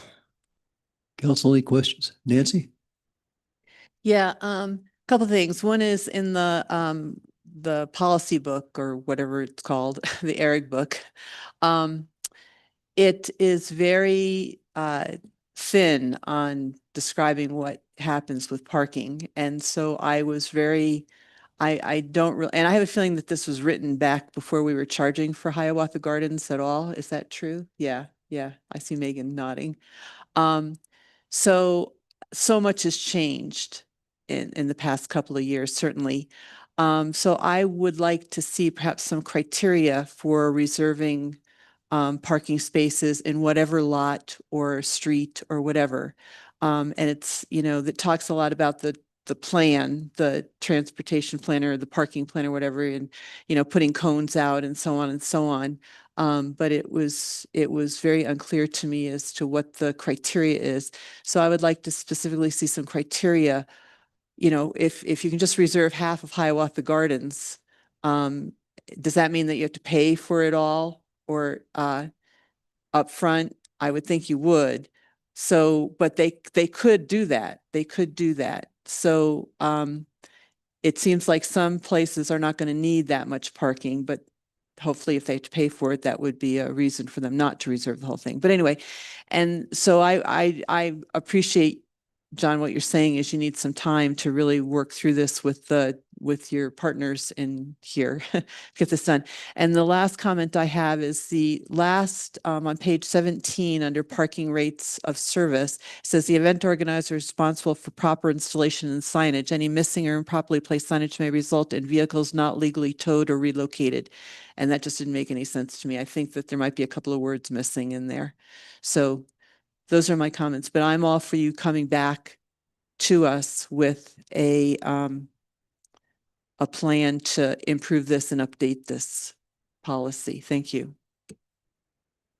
Thank you. And I do want to work with all of my partners in the city to make sure that I'm helping them with what they need out of the mobility and parking side of it. Thank you. Other comments? John? This is something that just occurred to me recently. And so I realize you're not going to have this number, but I'm sure that you can look up and see what the revenues of Hiawatha Gardens were for Saturday, Sunday for those weekends in May. And I guess I'd like to see what those numbers were in terms of from essentially the 1st of May for each one of those weekends in May all the way through June. Because what my angst has been with this whole thing of 50 cents an hour, that these events, because we're basically giving this parking away to these vendors for 50 cents an hour, they can basically just reserve a huge amount of spaces. And my observation is, and I think we're getting a little bit better, okay, with this, is that there were so many spaces coned off, okay, and not used all day long, okay, for these events, all right? And because they had put their 50 cents down for each hour for those parking spaces, you know, they had basically bought those spaces for 50 cents. When in reality, we're charging upwards of $2.50, $3 an hour for those spaces, okay? So that's basically been my main kind of angst in this 50 cent kind of parking thing. These events, okay, nobody should be fooled by them, whether it is the runners or whether it's the wine thing. These are big money-making events for these things. They're big money-maker events. You can watch the people leaving the wine events and they've got just grocery sacks of wine. And let me tell you, those aren't $1, you know, a bottle, okay, at those events. So that's my main angst, is that what we're coming across here, you know, with the city budget, and I understand, you know, some of our discussions earlier with the city budget and whatnot, is these parking spaces, when they are empty, okay, this is driving a lot of extra people to look for parking in residential areas, putting an additional demand on the RPP enforcement to keep that under control, so that the residential areas are not all parked up with all these people. Okay. It's frustrating to visitors to come to see a whole row of parking spaces, okay, that are all coned off for the whole day. Okay. Never used. Okay. So to me, I'm really concerned about us right sizing, you know, the number of these parking spaces. And that, to me, I think it is just ridiculous to be giving this parking away for 50 cents an hour. Okay. Now, if we want to do things to incentivize people to use our new, you know, satellite parking down at the Dillon, that otherwise those spaces would be empty. Okay. Well, we might as well revenue them for 50 cents an hour if, you know, they're otherwise sitting, you know, dormant down there, you know, while we're getting that up and running. So that's my major concern. So I guess that would be my request, you know, of staff, is that council be sent a report for essentially the Saturday and Sunday revenues for the Hiawatha lot, in terms of for the QR code that I believe is lodged against that lot and the parking kiosks. And I believe we have the numbers in it that, right, that we can get those. Because I have a sense that last weekend, okay, that parking lot was a big financial shellacking. Thank you. Yeah, I'll be happy to work with James and see. I'm not sure the way the zones are set up, we can dial straight down into that rate on that lot, but I think we can get something close. Thank you. Julie? Thank you. There was a comment in the memo that said that you'd like to wait until 2026 to make any changes because we already have plans in the works. Do we already have signed contracts with all of the event providers then for 2025, which, you know, set in stone this 50 cents an hour thing? Are we contractually obligated to?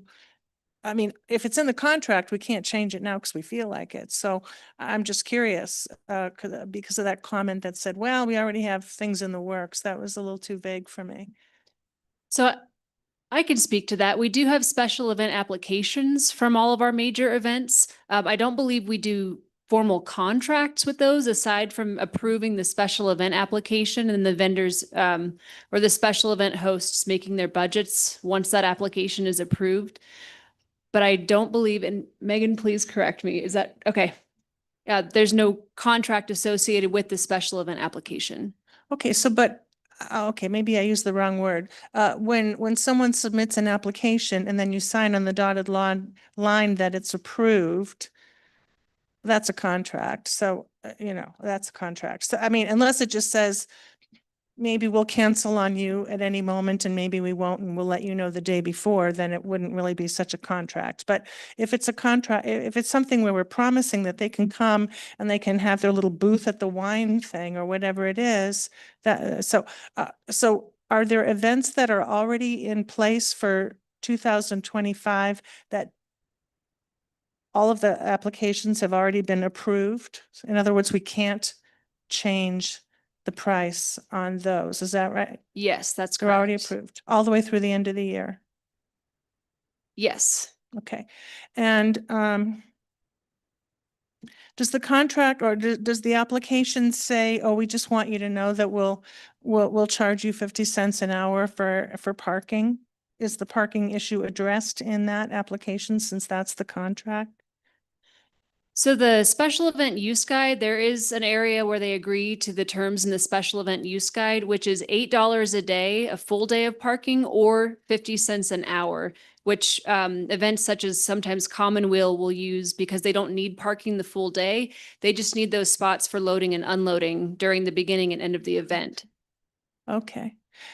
Thank you. And I also just want to reiterate, I agree with John Shada's request for information on parking because we just got some numbers from the chamber showing the income and expenses relating to events.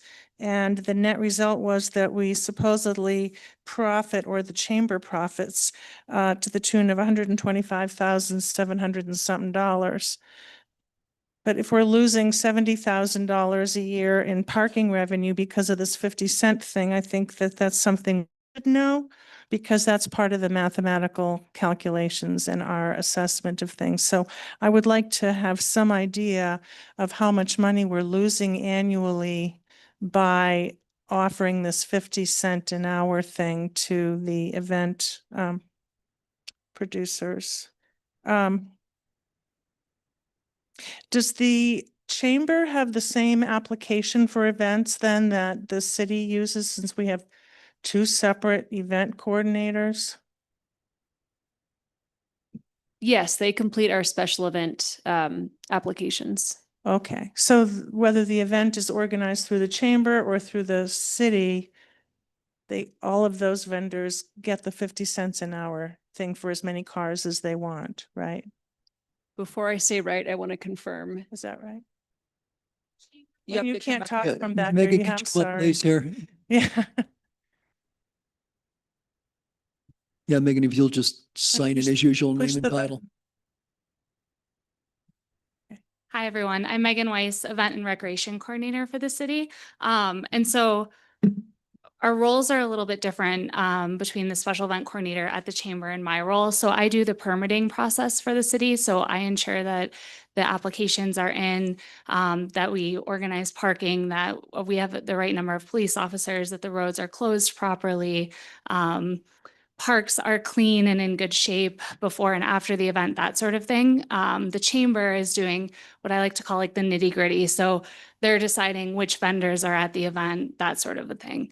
And so our roles are separate in that way. So they complete our special event application to be permitted to be allowed to be in our parks and on our roads. So does that mean yes, that the chamber and the city Yes. both have paperwork telling vendors that you can come for 50 cents an hour? As many cars as you want? I don't know what the chamber's paperwork looks like for their vendors. Oh, So you have that's no like idea? where- So we have the chamber doing all these events and we have no idea if their vendors have any special parking arrangements? Does anybody know? That's weird. Don't they have to use the same event user's guide for the city of Manitou? Yeah. They For do. all Yeah. events, period? Yeah, so Chamber, Pikes Peak Marathon, all events have to follow the special event use guide, which is the $8 a day rate or 50 cents an hour. So if I'm a vendor, I can like reserve 10 spots and have my friends and family come and then maybe 2 spots for my event. I mean, is there anything to limit how many parking spaces I want? For Yeah. 50 Denise? cents? Go ahead. Denise. Sorry, Denise, did you want to? I was just gonna, go ahead. Yeah, so for every event, you don't get all of Hiawatha. I believe you can only reserve for the event half of the parking lot. So if you have 100 vendors and you only have 40 parking spaces, you have to decide how you're going to give those 40 parking spaces.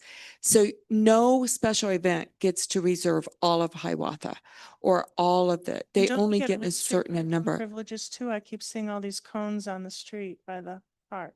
They on will the get a road. certain number of those depending on the event. So like Julia is here from Commonweal. So they will get a certain number of parking spaces. And then Julia has to decide who's going to get that parking spot based on how many vendors she has. So generally, does that mean that we usually lose revenue from about 40 spaces per event in the Hiawatha lot and then an unknown number of spaces on the street? Do I I hear would that right? guess that we do, how many spaces if for Hiawatha and Yeah, whatever half of Hiawatha is. 75 is half. So 75 spots is the maximum that an event can reserve in Hiawatha. Otherwise, like for example, Wine Fest that just happened did pay for all spots around Memorial Park, and then half of the Hiawatha lot. Okay, so we lose, so 75 spots are reserved for the vendors per event. Up to. yeah. Okay.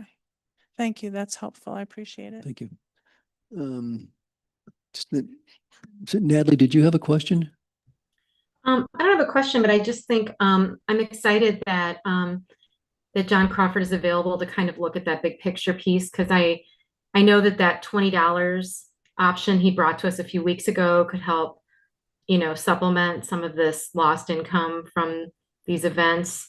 And I think there's just a bigger picture and conversation of what we charge where to make up for money lost in certain spaces when we move people around and all of that. And so I'm just looking forward to him taking in all of the feedback we're giving him tonight and coming back with this sort of full picture idea of how we can make this work. So I'm pretty excited.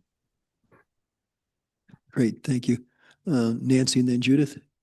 Yeah, I just want to say that I think it's important to also consider as we're coming up with this policy, things like is it a resident or a Manitou originating event?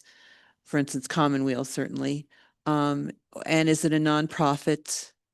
I think that those are all considerations that we should probably take into account as we come up with new policies for this. Thanks.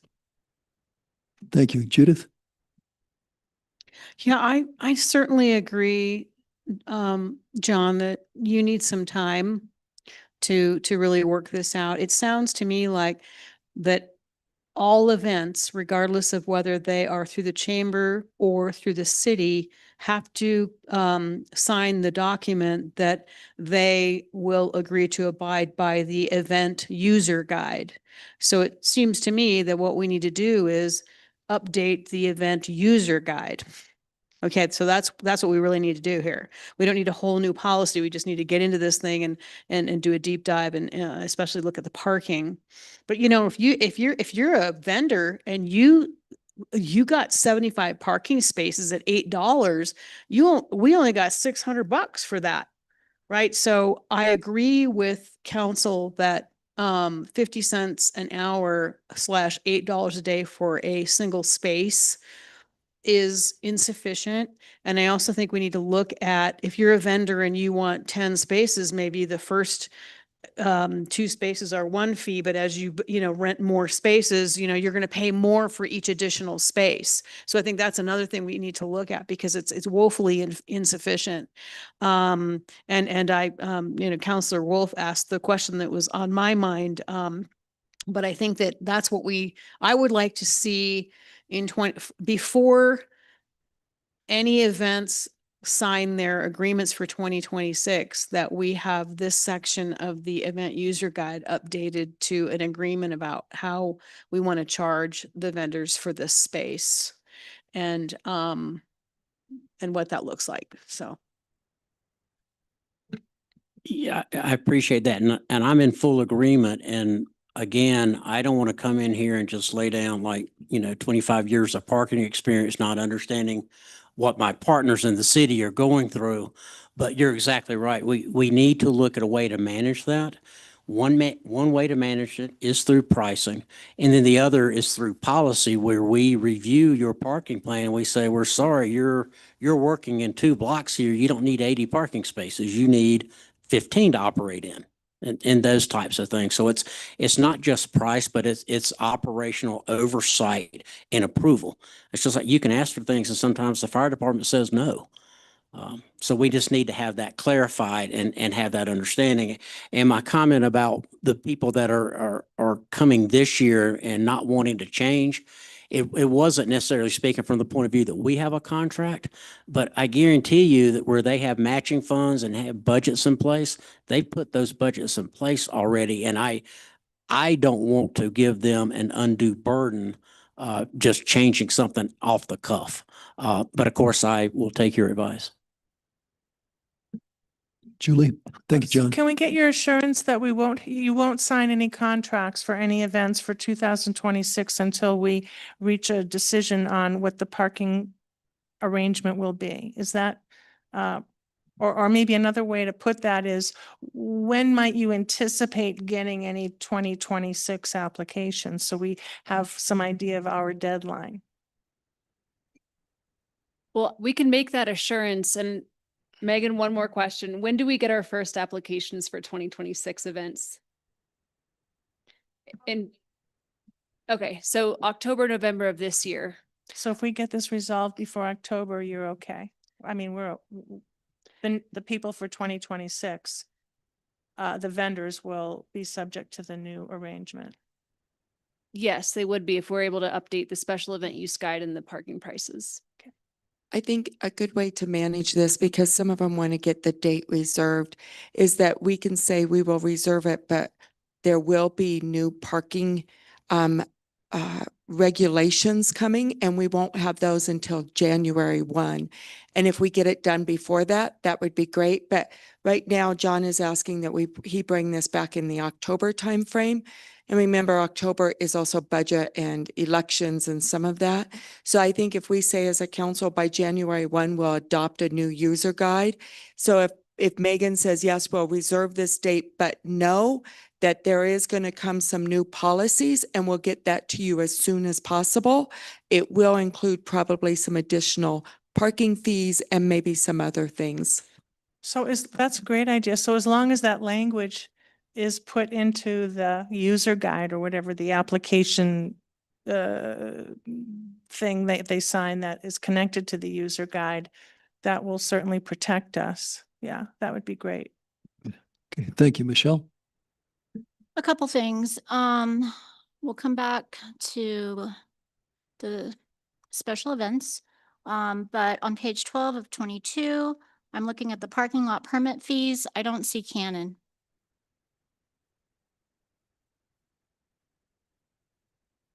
We don't use Canon for a special event.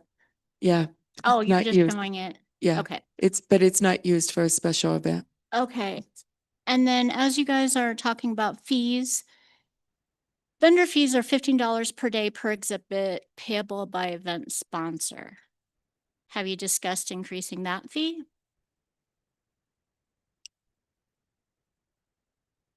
I believe that fee was increased this year. It had been $11 previously. No, okay.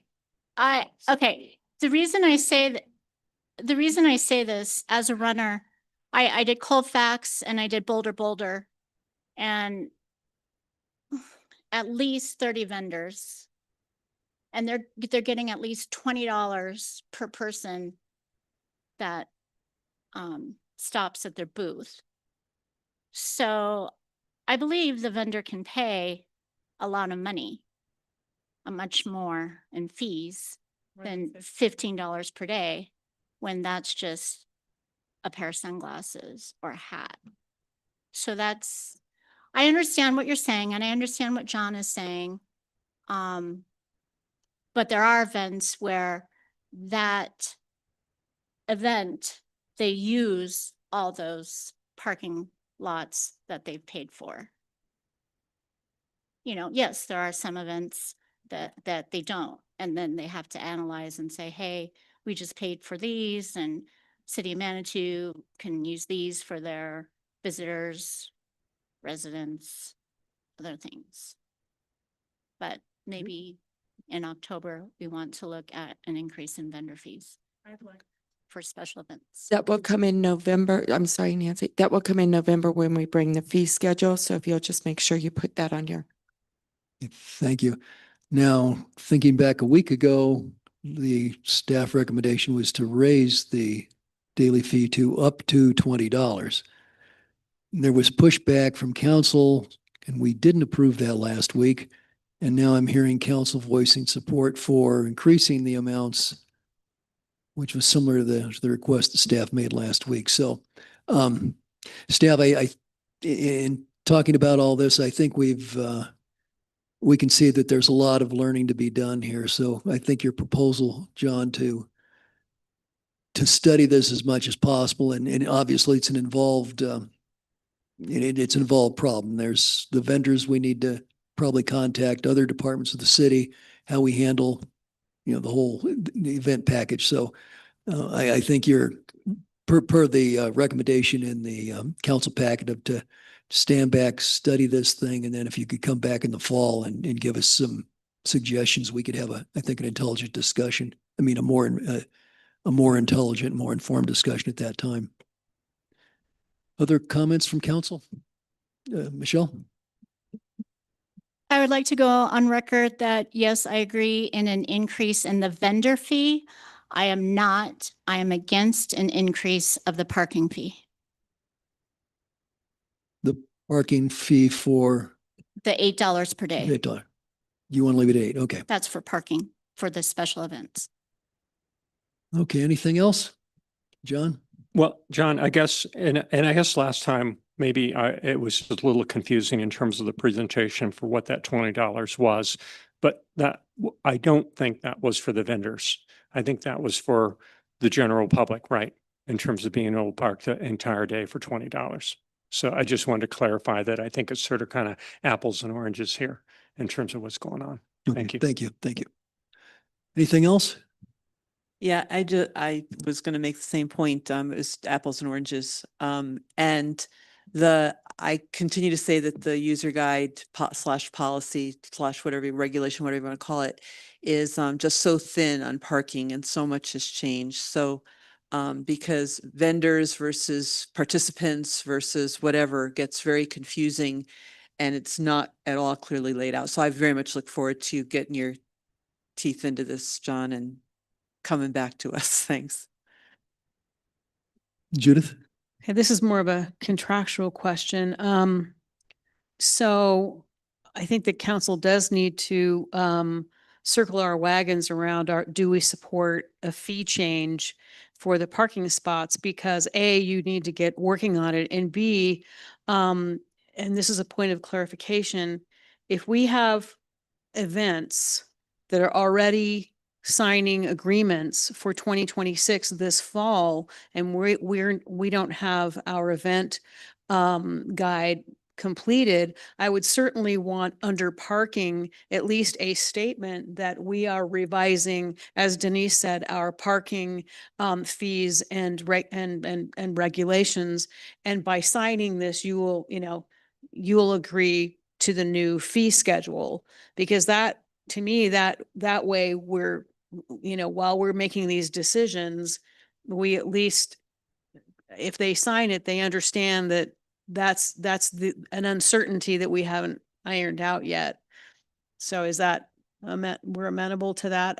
So I guess we do have to decide, because there's two different things now on the table, the vendor fee. I don't think we should raise both I think that we should decide, this is a parking issue in the event guide, and that's a separate issue. So I think we need to decide what fees we want to change. Can I just jump in? Because sorry, Denise, but there were three different, we're talking participants, we're talking vendors, and then we're talking the $15. It's a separate fee, which I didn't really understand what that was for. Right. Yeah. I don't know if The you could- vendor fee? It's a fee charged for each vendor at an event. Okay. So that has nothing to do with parking. Correct. Got it. Thank you. Thank you. Let's see, Denise, I'm sorry. So I think what we can do right now is we can ask Megan to put on the front page of the City of Manitou Springs Special Event Use Guide that 2026, we will be updating and revising and providing and changing some fees so that they just have that right there. The other thing to think about is maybe instead of, and these are all things that I think they'll look at and bring, maybe instead of a $8 parking fee and a $15 vendor fee, maybe it becomes a $40 overall fee. I'm just putting a number out there. So you don't have all these different fees. So they'll look at that and they'll bring different options to you for you to review. I have it right now on the October 14th work session is when I've had it scheduled to bring to you, and then for your discussion and direction so that we can have it adopted by January. Sounds good. Anything else, council? Everybody okay with that? Okay, Can I just make one little comment? sure. Yeah, go ahead, This is Julie. Taking longer than it should. And I think that's a great idea. And then it does mean though that the city's going to have to draft something and or the chamber for the vendors to sign later to say, yes, we agree to the new vendor fee and or yes, we agree to the new parking fee. There'll have to be some follow-up paperwork, to confirm, which adds a little more work to organizing the event. But I just want to throw that out there, that'll be a piece of the puzzle. Okay, thank you. John, is that, I think basically we circled the wagons and came back to, you've got this summer to study this and give us some advice, middle of October. Yeah, and when I come back with the fee schedules, I'll make it very clearly laid out when I'm talking about what is being reserved to support the special event versus parking a vehicle while you're at the special event. Those are two different things. And also, I just want to clarify, I'm not saying off the cuff that I'm recommending an increase in fees, but there'll be something between fees, how we manage this process, how we approve the number of spaces being used, all that will come together. And what that balance is probably some combination of all of them. But I don't think this is going to be a draconian type of a situation that would hurt our events in any way. I think if I do it correctly, hopefully I do, that we can actually make it cleaner for the event. And my overall goal is that more people can park easier to support the event, which really should be what we're trying to look for. Great. Thank you. Natalie, did you have anything further? No, I think that was great. Thank you. Yeah, great. I think we've given direction then to staff, so we appreciate your time. Thank you very much. And that concludes our scheduled business for tonight. Let's go to council correspondence. Does anybody have anything? Julie? I've received notice that the speeding on Crystal Hills Boulevard is getting worse. That the speed bumps are ineffective or ineffectual because you can easily go over them at 35 miles an hour without hurting your car. And that now some people are reporting having, you know, those signs. What the heck did they say? This is not a speed track or something. Joan would know. Anyway, some people have signs in their yards that say, please don't speed. This is a neighborhood, not a racetrack or something like that. And there's one particular home where their sign was stolen and they replaced it and it was stolen again. So there's something weird going on with the speeding thing.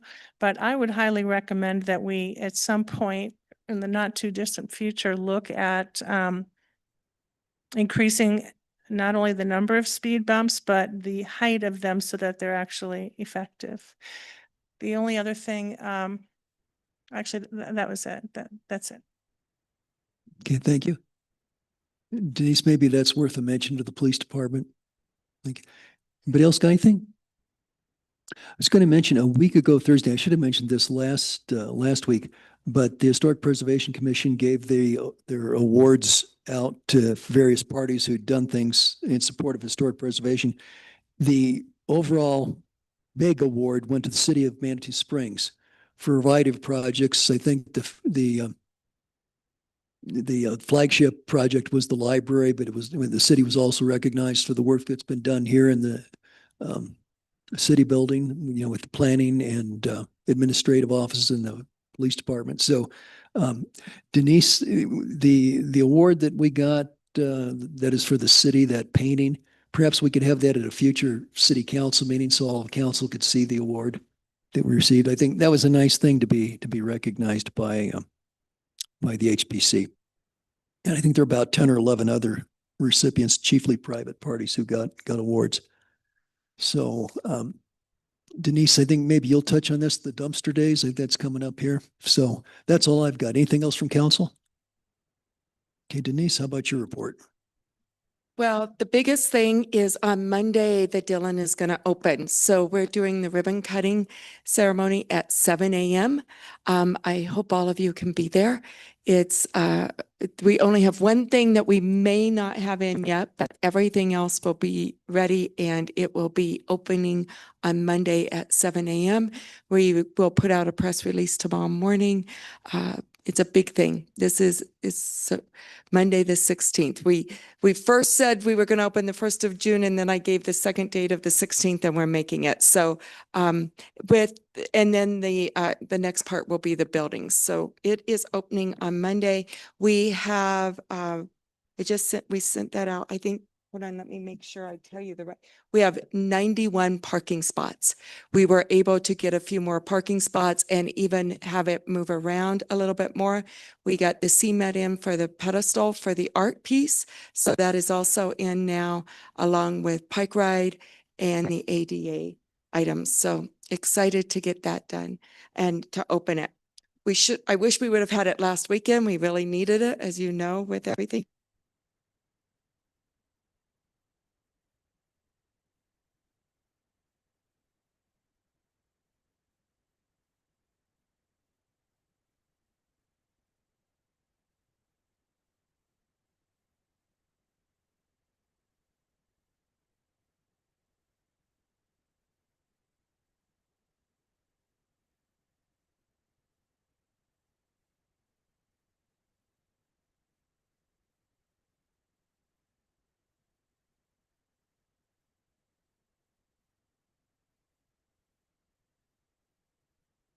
Yeah, Nancy, please.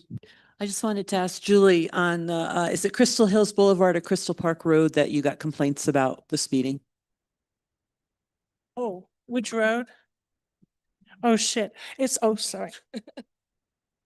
It's the one that Savelli's is on, and I don't, I Yeah, don't that's know. Crystal Park Road, not Crystal Hills. It's, Boulevard. oh, thank you then. That's the complaint I got was Crystal Park Road. And the stolen sign was on Sandra Lane, which really close to Crystal Park Road. One of the homes really close to the intersection. Thank you, Nancy. Right. Okay. Thank you all. There's nothing else. We're adjourned.